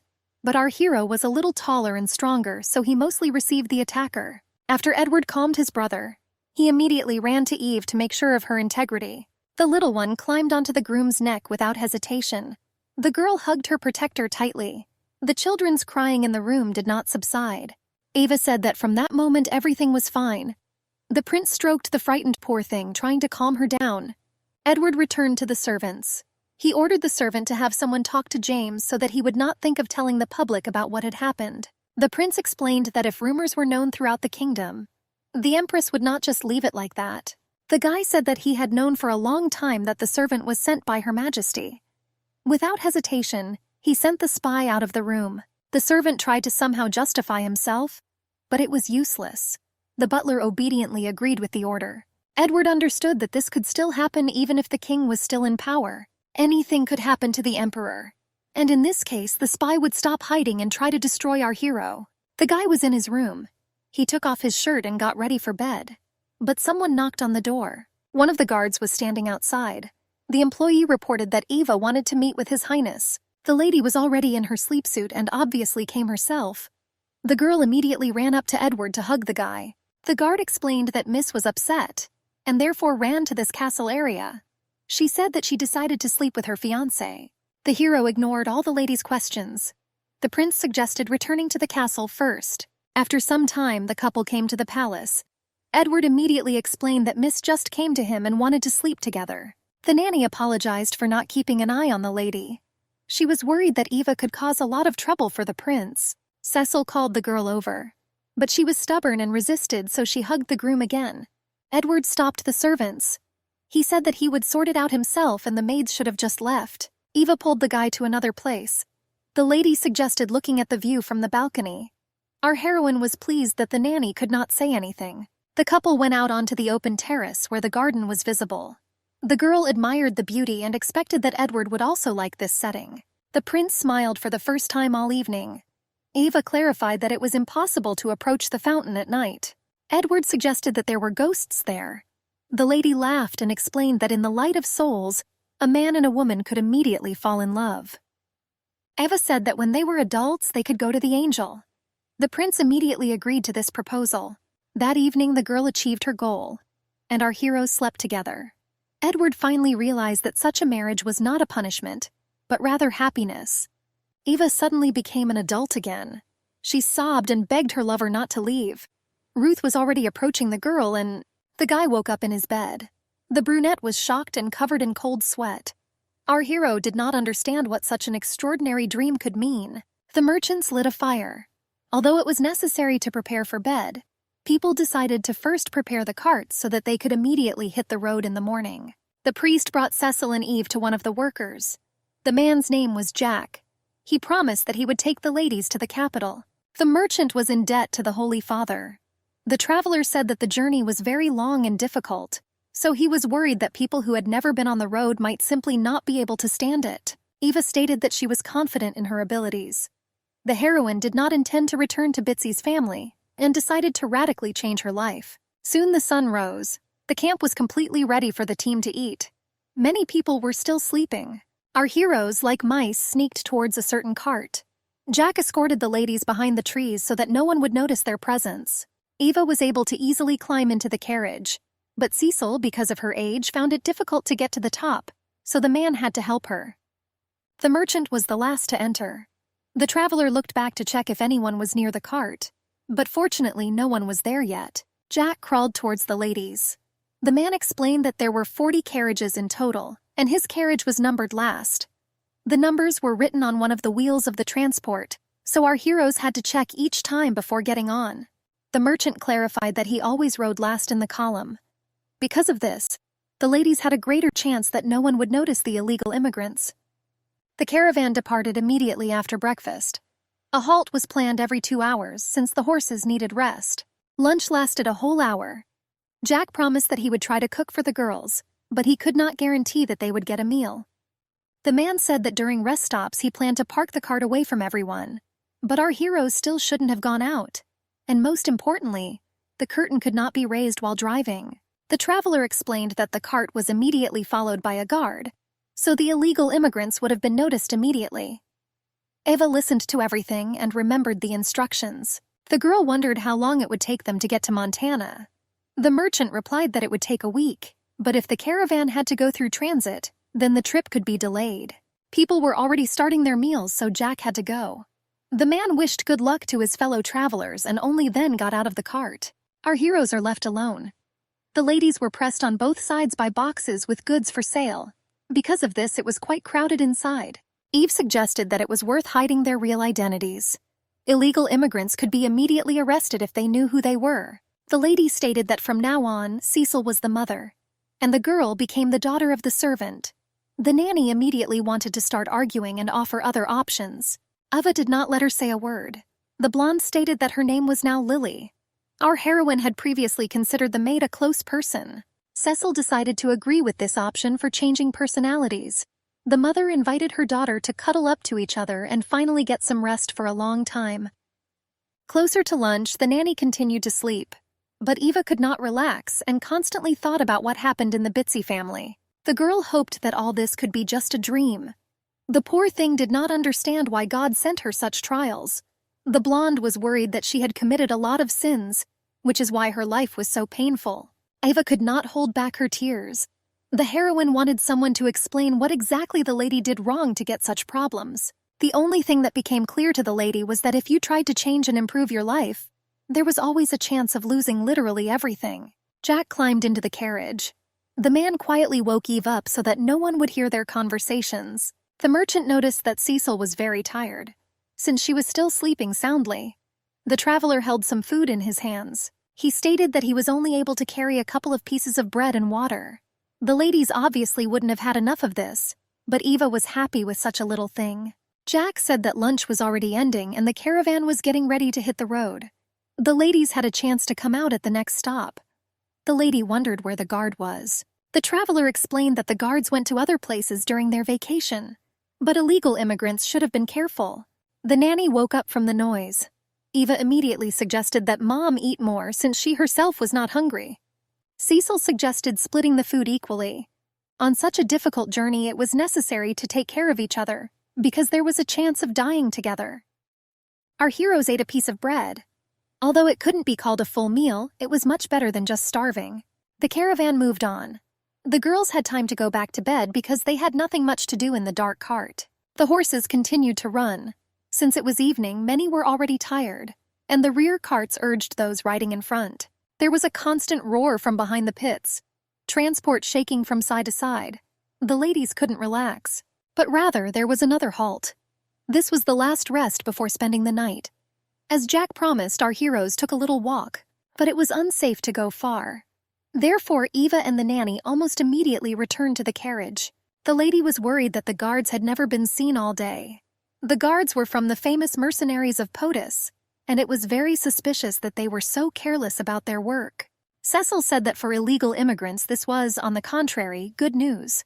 The woman was already preparing for her next sleep. It got dark. The caravan stopped and all the people were getting ready for bed. The ladies had the opportunity to fully go for a walk. They came to the river and washed themselves. Eve wondered who the owner of the Garlihan Trade Guild was. The nanny said that before the caravan was just a small gathering of people. But ere Rex expanded the business to a huge fortune, the lady thought the owner was ruthless. Cecil clarified that the man was cold-blooded and cruel. To expand the guild to such a size in such a short period of time, support was needed. Rex was clearly involved in illegal transactions. But all these were just unsustainable rumors. The nanny always wanted her mistress to marry a noble aristocrat. However, the woman radically changed her mind. The lady understood perfectly well that after such an escape, she could not live in the role of Eben Turner Makesbert's Eva. Cecil wanted the girl to meet just a good man with whom she would have loved despite her status. The servant clarified that only someone who has a sense of justice can protect the poor fellow. The nanny said that everything would get better someday. But our heroes had to return because it was very cold outside. Eve asked if Todd could become emperor. Cecil replied that people who did bad things went to hell when they died. The lady assumed that then she would never become queen either. After all, she managed to commit many sins. The nanny took the poor man's hands. The woman said that wherever the lady decides to go, she will immediately follow her. Eva hugged her mother tightly. Cecil said that they would even share their sins between two. Our heroes have already returned to the carts. The ladies walked carefully but quickly. The lady rushed forward to check the carriage number. Eva helped the nanny climb inside, but a man's voice was heard from behind. It was clearly one of the guards. The guards immediately brought the illegal immigrants to the leader without any showdowns. Eve was surprised that Rex Garlihan himself was in the caravan. The guy was pleased that even strangers knew his nickname. The owner clarified that this was not surprising, because any person with good eyesight would immediately recognize the businessman. The lady was not particularly pleased with such insolence. The blonde was afraid to say anything and therefore stood silently. Rex approached Eve. The guy asked if the illegals really thought they could go unnoticed. He liked to pretend he didn't suspect anything and just watch from the sidelines. Mr. Garlihan began to worry when he learned that the driver of the 40 cart took food with him every time. That's why the guard around the cart was removed. But no one suspected that there were strangers in the cart. Eve asked for forgiveness. The girl said that she urgently needed to get to Montana. The owner suggested that since the illegal immigrants had nothing to hide, they would not hide in the carriage. Rex wondered if the girls were thieves. The guy ordered the guards to search everything inside the vehicle. Our heroine tried to stop the search. She explained that even though she had done wrong, she still wouldn't dare touch someone else's goods. The worker quickly found a suitcase that did not belong to the caravan. The guy threw out the bag, not worrying about the integrity of the things inside. The box contained only personal items. All the dress and some underwear were scattered on the ground and were now completely soiled. The nanny, in a hurry and with tears, tried to put all the outfits back together. Now our heroes needed to at least wash themselves, since they had few spare suits. Eva asked if the owner was happy. She stated that they never intended to be thieves. Rex clarified that hiding in guild carts was already illegal. But since the girls didn't steal anything, they'll just let the poor guys go. The lady was shocked that they would be abandoned in the middle of the forest like that. The heroine needed to get to Montana at any cost. Eve plaintively asked Mr. Garlihan not to kick them out. The girl was afraid to stay in such a wilderness without even knowing approximately where a city could be located. Rex was stubborn. The businessman explained that since the ladies tried to travel illegally in a carriage, the poor people obviously would not have the money to pay for transportation. He returned to the guards and ordered the carriage to be taken closer to the others. The lady offered to work for the guild. Eva said that she could wash, cook, and clean. The girl said that she would do whatever the master ordered. Mr. Garlihan was interested in this proposal. He decided to agree to such pleasant conditions. Rex clarified that since in the future he had to spend a lot of time with employees, it was worth getting to know each other first. Eva was grateful that they were sheltered. Cecil called herself Margaret and introduced the girl as her daughter with the name Lily. The rest of the coachmen and general laborers also came to the noise. Rex ordered a tent to be set up for his new charges. The ladies went to bed. The guy came to his room and talked with the security guard. The employee said that the one who introduced herself as the mother was named Cecil. He clarified that Margaret addressed her daughter as Madam. Rex replied that starting the next day, the new employees would be assigned cooking and something else. And most importantly, Lily personally brings food and tea to the boss. Mr. Garlihan was pleasantly surprised that the poor fellow, as soon as the first proposal was rejected, immediately came up with a new one. He was curious to know more about the girl's life. Morning has come. Everyone woke up a long time ago. Breakfast time began, and it was the first day of work for our heroes. Cecil served people food. Eva watched the soup so that it did not burn. For them, such a schedule was quite difficult, but they had no choice. The girl poured her dish out to everyone who wanted it. Although people were surprised by the new employees, no one refused food. Eva invited the nanny to go eat herself.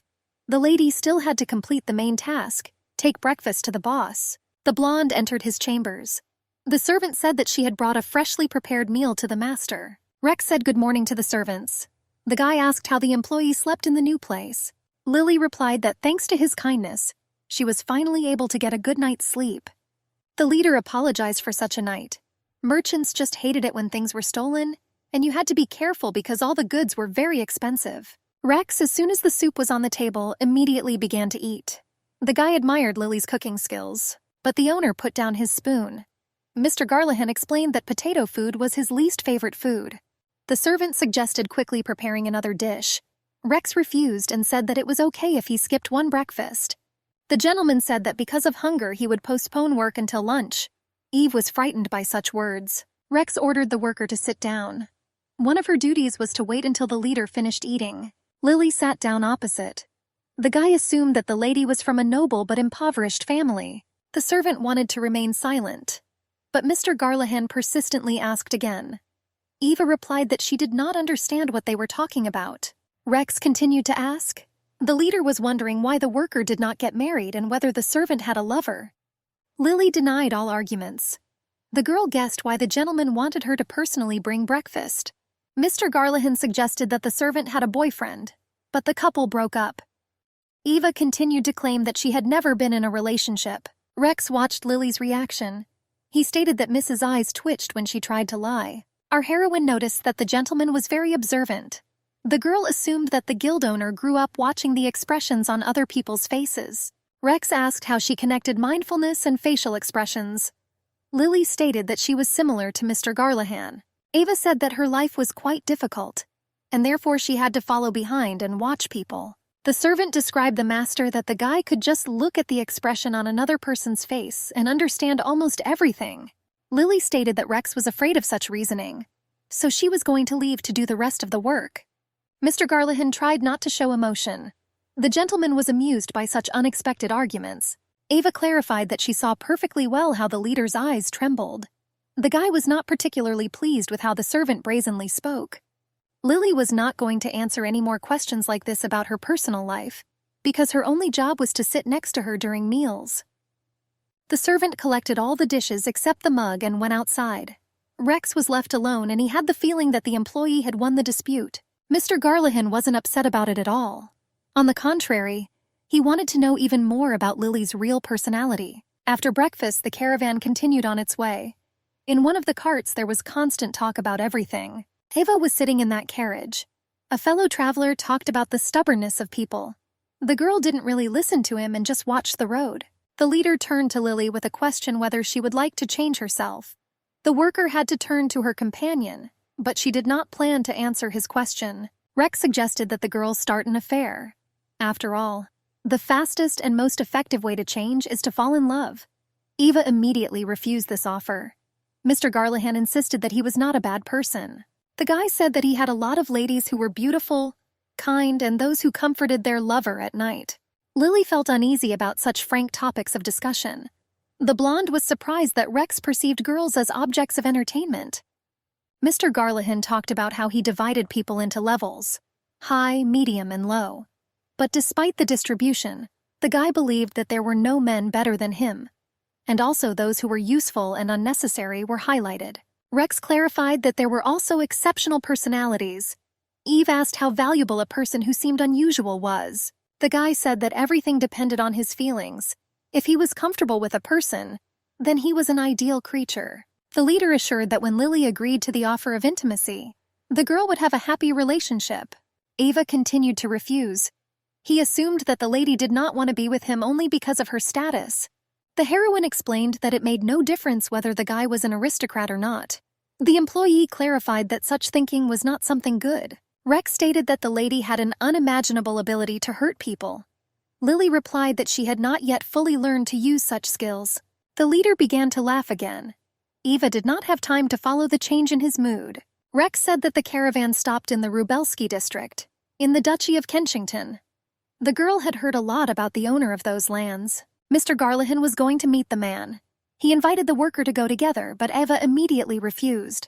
The leader suggested that the girl was wanted and was afraid to meet anyone. Lily hesitantly denied those arguments. Rex again brought up the idea of going for a walk together. While he was busy with business, the worker could enjoy the beautiful view. After all, the ducal court was famous for its beauty. Lily stated that she would consider the proposal. The guy assured that even if the lady was wanted, you still need to let yourself rest and enjoy life. Edward arrived to visit an old acquaintance who was on the verge of death. That martyr was Sir Dantes. The old man used to lead the Order of the Wild Lion. He was once one of the craziest and strongest warriors. Dantes could no longer walk and spent all his days in bed.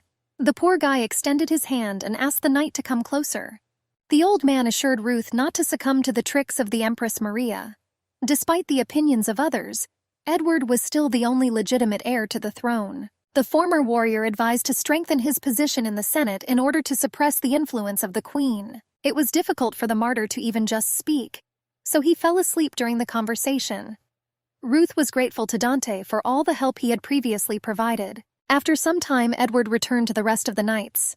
The guy announced that he planned to come to Rubel that evening. The chief gave the order to move on. The guild caravan stopped for the night. People had packed up their tents and a fire was burning out in the middle of the camp. Eva was with the nanny.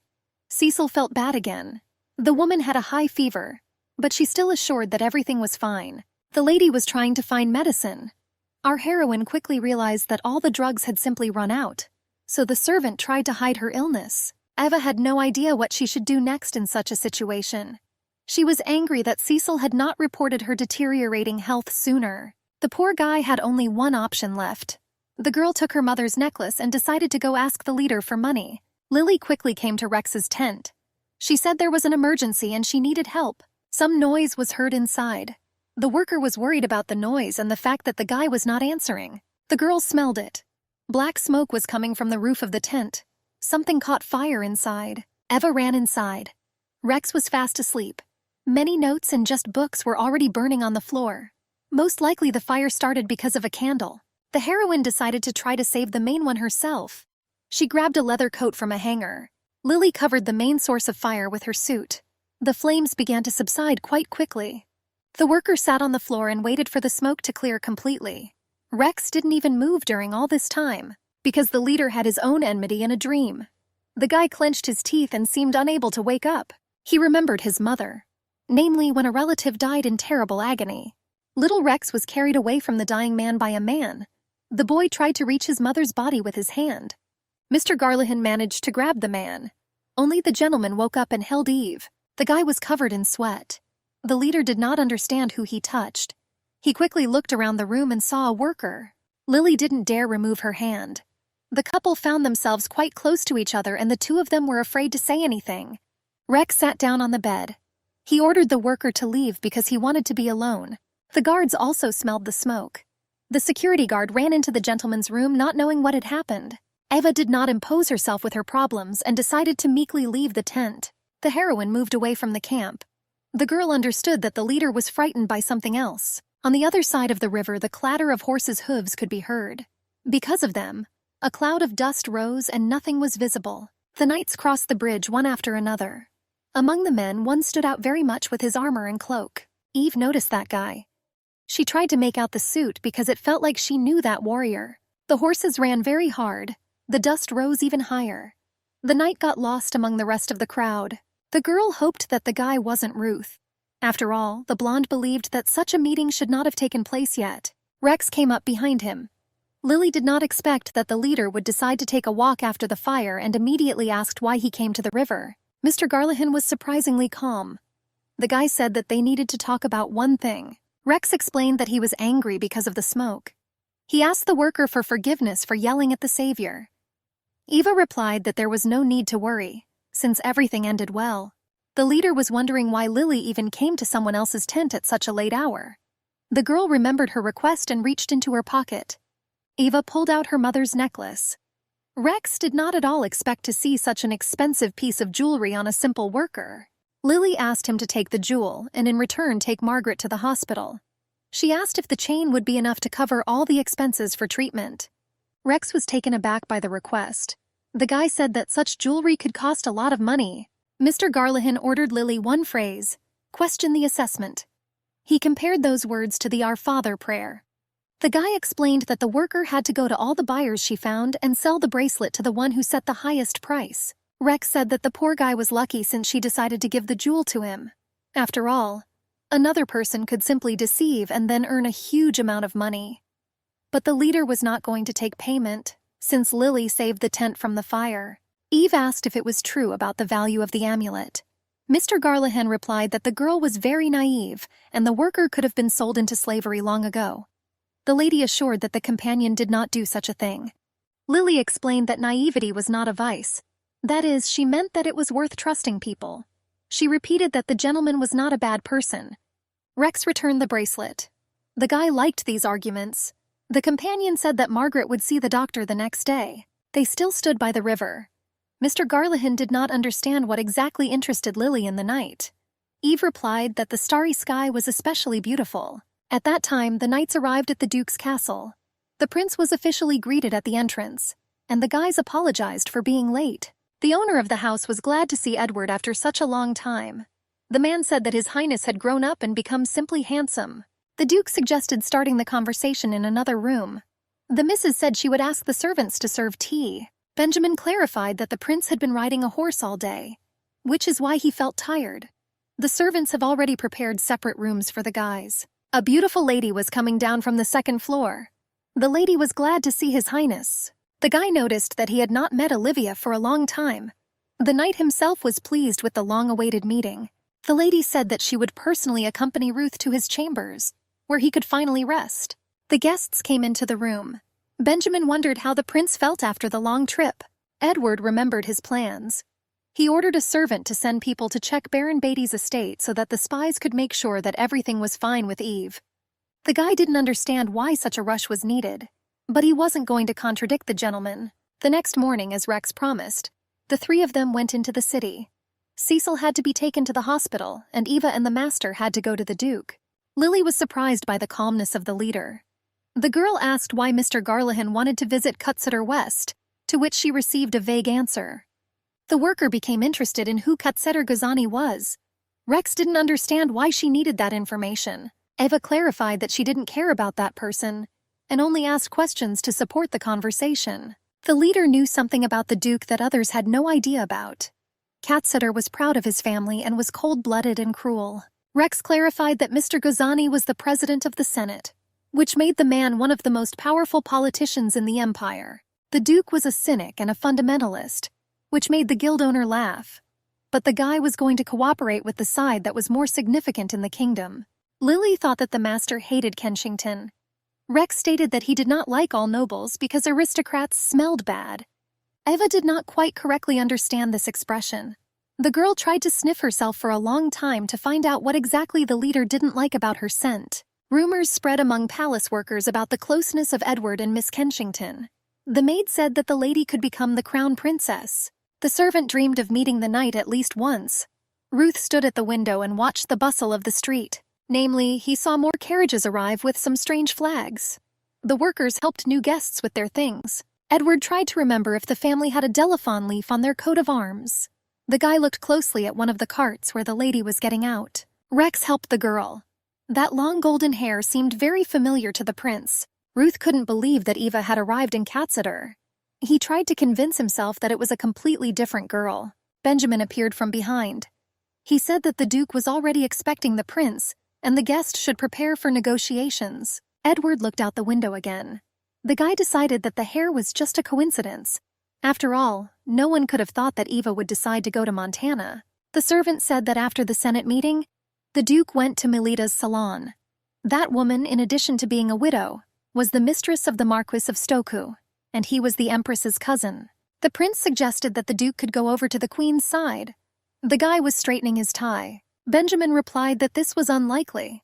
Although the offer itself was tempting, Mr. Gazani did not dare to agree. Edward is fully dressed up. There was no point in continuing the conversation, so he ordered to go to the meeting. The guys came to the terrace. The Duke asked if the prince had a good rest in his chambers. Our hero was completely satisfied with that room.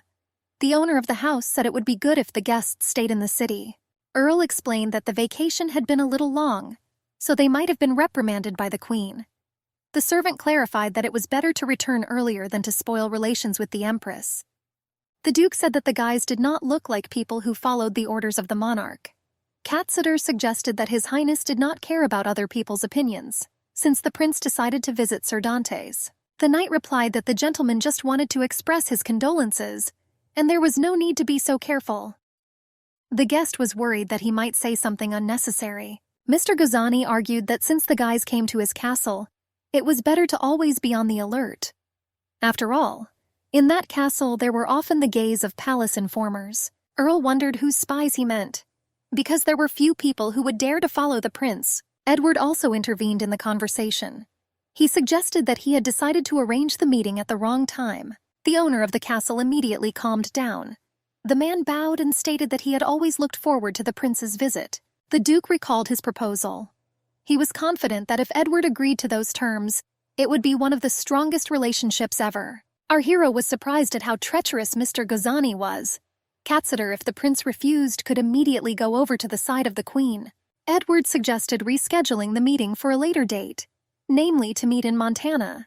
The Duke did not expect such a statement. The prince explained that he was still tired, and he just wanted to take a walk in the garden and get some fresh air. The guy wanted Miss Kensington to give him a tour of the estate. The Duke had no choice and had to call his daughter. Rex drank another mug of tea in anticipation of meeting Cutsetter. The servant said that the master was negotiating with the crown prince. Mr. Garlahan did not expect to meet Edward himself in that city. He remembered his employee. The guy had long understood that Lily was hiding her identity. The girl was elegant and her manner of gestures were not like those of a commoner. But the lady's hands were too rough, like those of an ordinary servant, not an aristocrat. She easily coped with the work of an ordinary maid, because she clearly lost her status too long ago. There was only one person in Carlox who fit these two conditions. Rex guessed that the worker was Eva Eben Turner Maceysbert. But one should not miss the fact that Lily might not be a countess. But if she really was an aristocrat, then something terrible could happen if the girl ran into her ex-fiancé. The guild owner decided that the pair could not be allowed to meet. When he was about to go outside, Mr. Gozani finally came.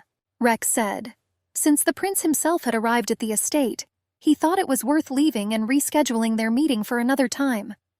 The Duke offered to quickly solve all the problems in the office. This angered the guy because he was worried about Lily. In the room, Rex gave the contract and a list of goods for review. The leader assured himself that nothing would happen, because according to rumors, Eve and Edward had never met. Mr. Garlahan remembered that the worker was in the yard, so the prince could not meet her. The guy thought that the couple would not have recognized each other anyway. Eva was walking in the garden. The lady did not regret that she decided to agree to the walk. After all, the Duke's estate was truly luxurious. On one of the paths, Lily noticed figures of people, a man and a woman. She didn't want to meet anyone and wondered where she could hide. The blonde didn't think of anything better and simply hid behind the nearest tree. Those two were the prince and Miss Kensington. The girl decided to give Edward a personal tour. Ava immediately recognized her former betrothed. She didn't understand why Ruth was in that city. That lady admired that she had the honor of walking through Ragnar's garden with the prince. Edward didn't really respond to any compliments. The girl asked which cities the knight had visited.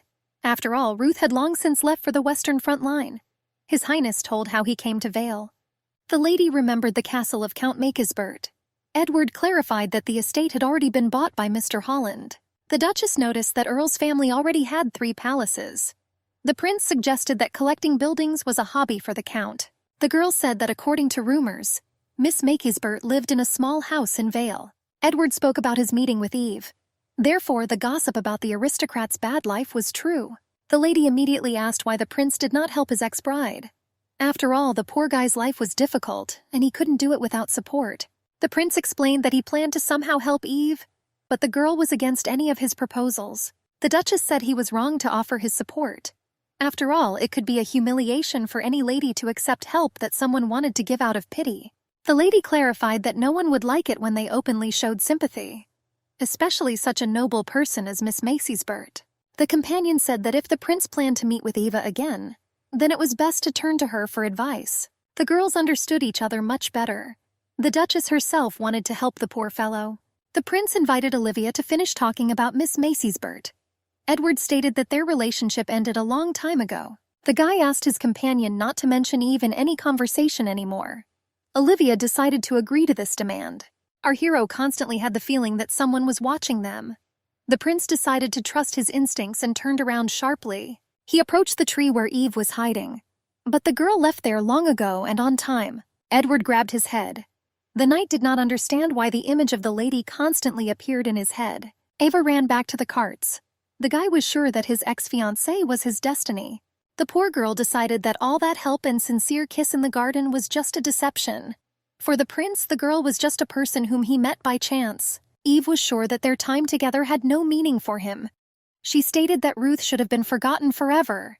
The lady could not hold back her tears. At that time, Rex was arguing with the Duke. The buyer insisted on giving the goods for 2,000 gold coins. The guy understood that there was no point in offering anything higher, and decided to add another 5,000 silver pieces to the Duke's requested amount. Mr. Ghazzani immediately agreed to such a deal. He said he planned to pay by the end of the month. Rex renegotiated the contract. The guy reminded that he only accepted receipts with the debtor's seal. The Duke replied that he had already put a stamp in Montana and there was no need to show his signature everywhere. The guild owner said that in this case he would collect the money when the buyer returned to Montana.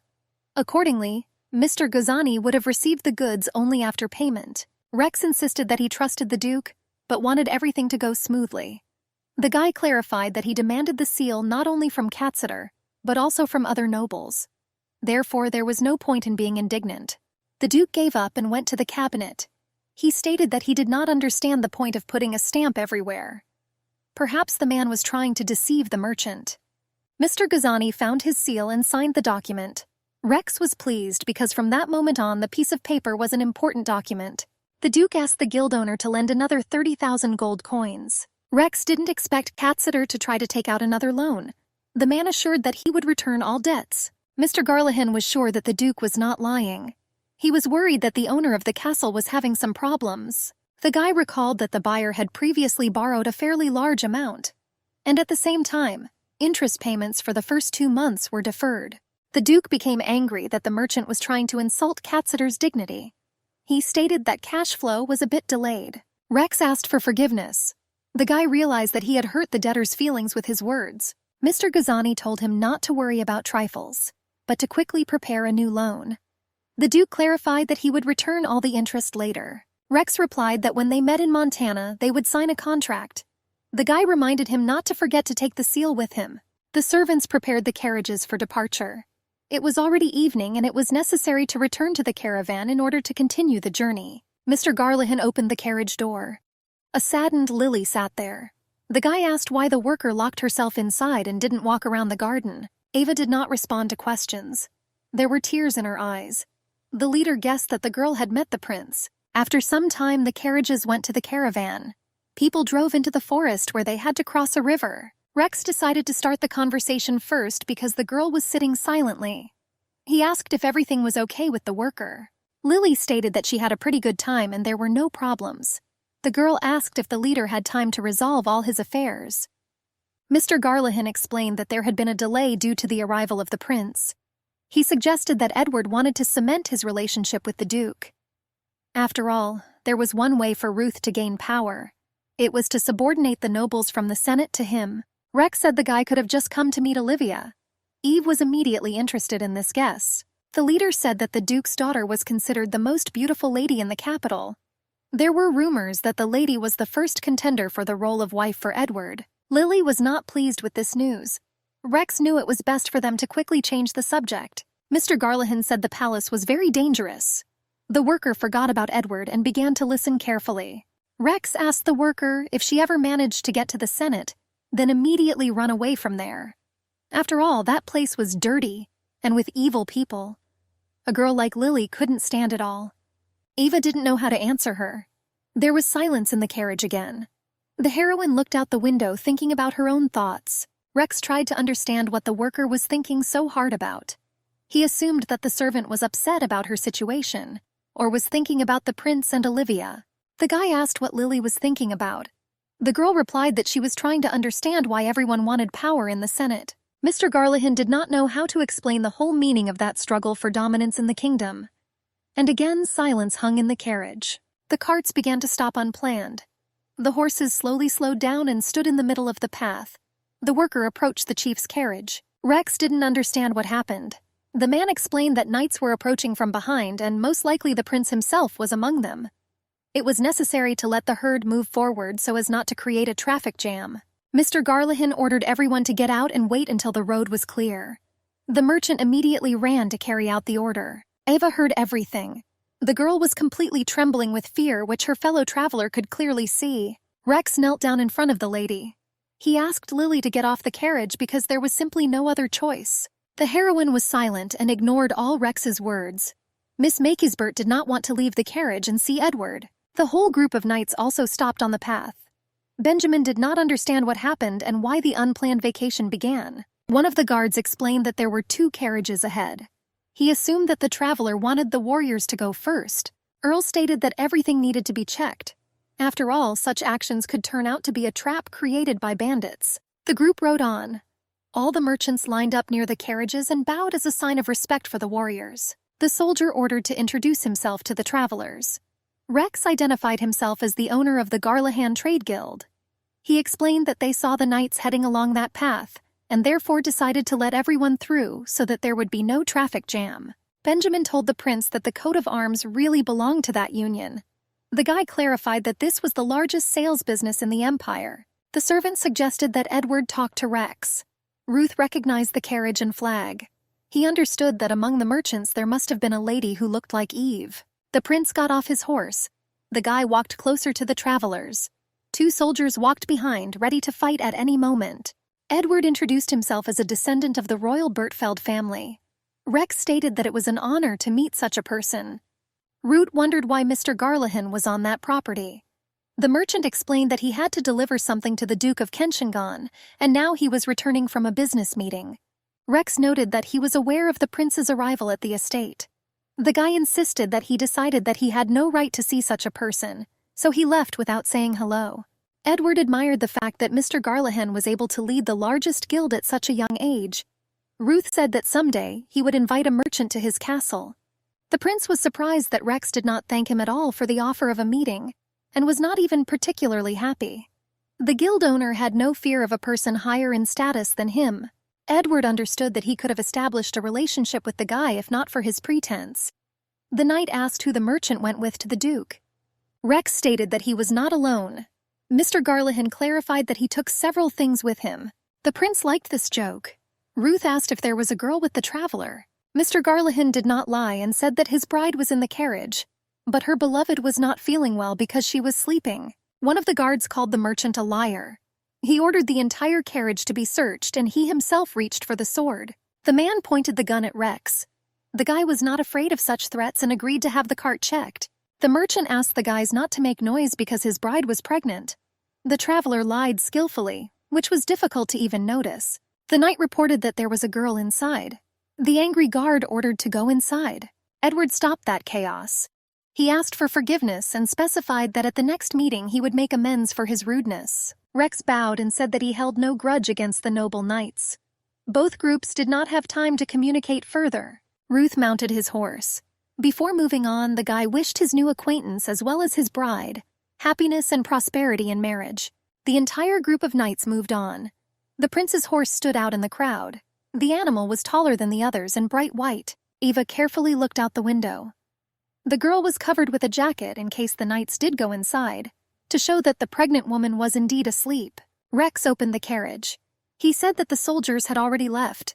Lily wasn't exactly happy about this, but she wasn't upset either. Mr. Garlahan took his seat. The leader did not understand why the worker was scared. The guy suggested that ignorant people would not have guessed that the lady was the former fiancée of the crown prince. Eva was shocked. Rex explained that he had long been aware of Lily's real identity and was going to continue to pretend. But the aristocrat was too obvious. The lady wanted to know how exactly he found out everything.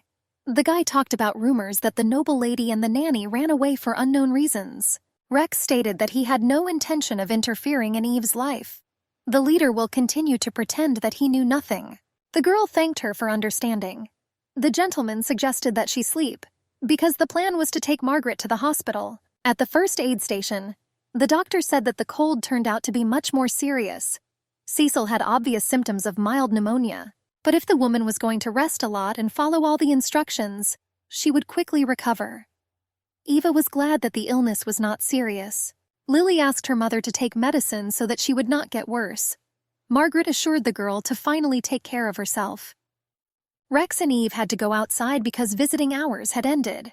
The guy noticed that the workers were good at playing their roles. The lady clarified that even though she tried to deceive everyone, the feelings between them were real.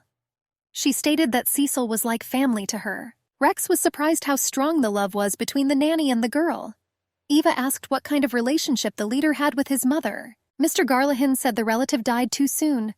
The guy suggested that if she were alive, she would be disgusted with her son. For Eva, such statements were surprising because the mother could not hate her own child. Rex explained that he was not a nice person. The girl assured that the leader was a very amazing man. Mr. Garlahan has achieved great success in the business of merchandising. Lily said that his mother would definitely be proud of him. Rex was very embarrassed by the compliments. The guy suggested changing the topic and said that the employee's fictitious name was not correct. The leader explained that the lady was not like the real Lily, because they were pliable plants, which was the complete opposite of the companion. At that moment, Eva was too tired. The guy clarified that sometimes such a name suited her. Rex stated that he immediately understood the lie when he first met Lily. The leader asked to get rid of such an inappropriate nickname. Eva herself was embarrassed. She was surprised because such behavior was not natural for the gentleman. The girl remembered the bracelet. The blonde wanted to sell the jewelry to Rex at the previously proposed price. The guy clarified that he decided to add another 500 silver coins to the payment. Our heroine was happy. She thanked Mr. Garlahan. The lady was already going to think about how best to distribute the money. Rex suddenly patted his worker on the head. The girl did not expect touching at all. The leader smiled at her brightly and sincerely. The ruthless businessman finally found his man, whom he could show his emotions. Eve looked at the guy. She did not understand where the feeling of warmth in her soul came from. After all, next to her was not the same person with whom the heroine initially wanted to build her life.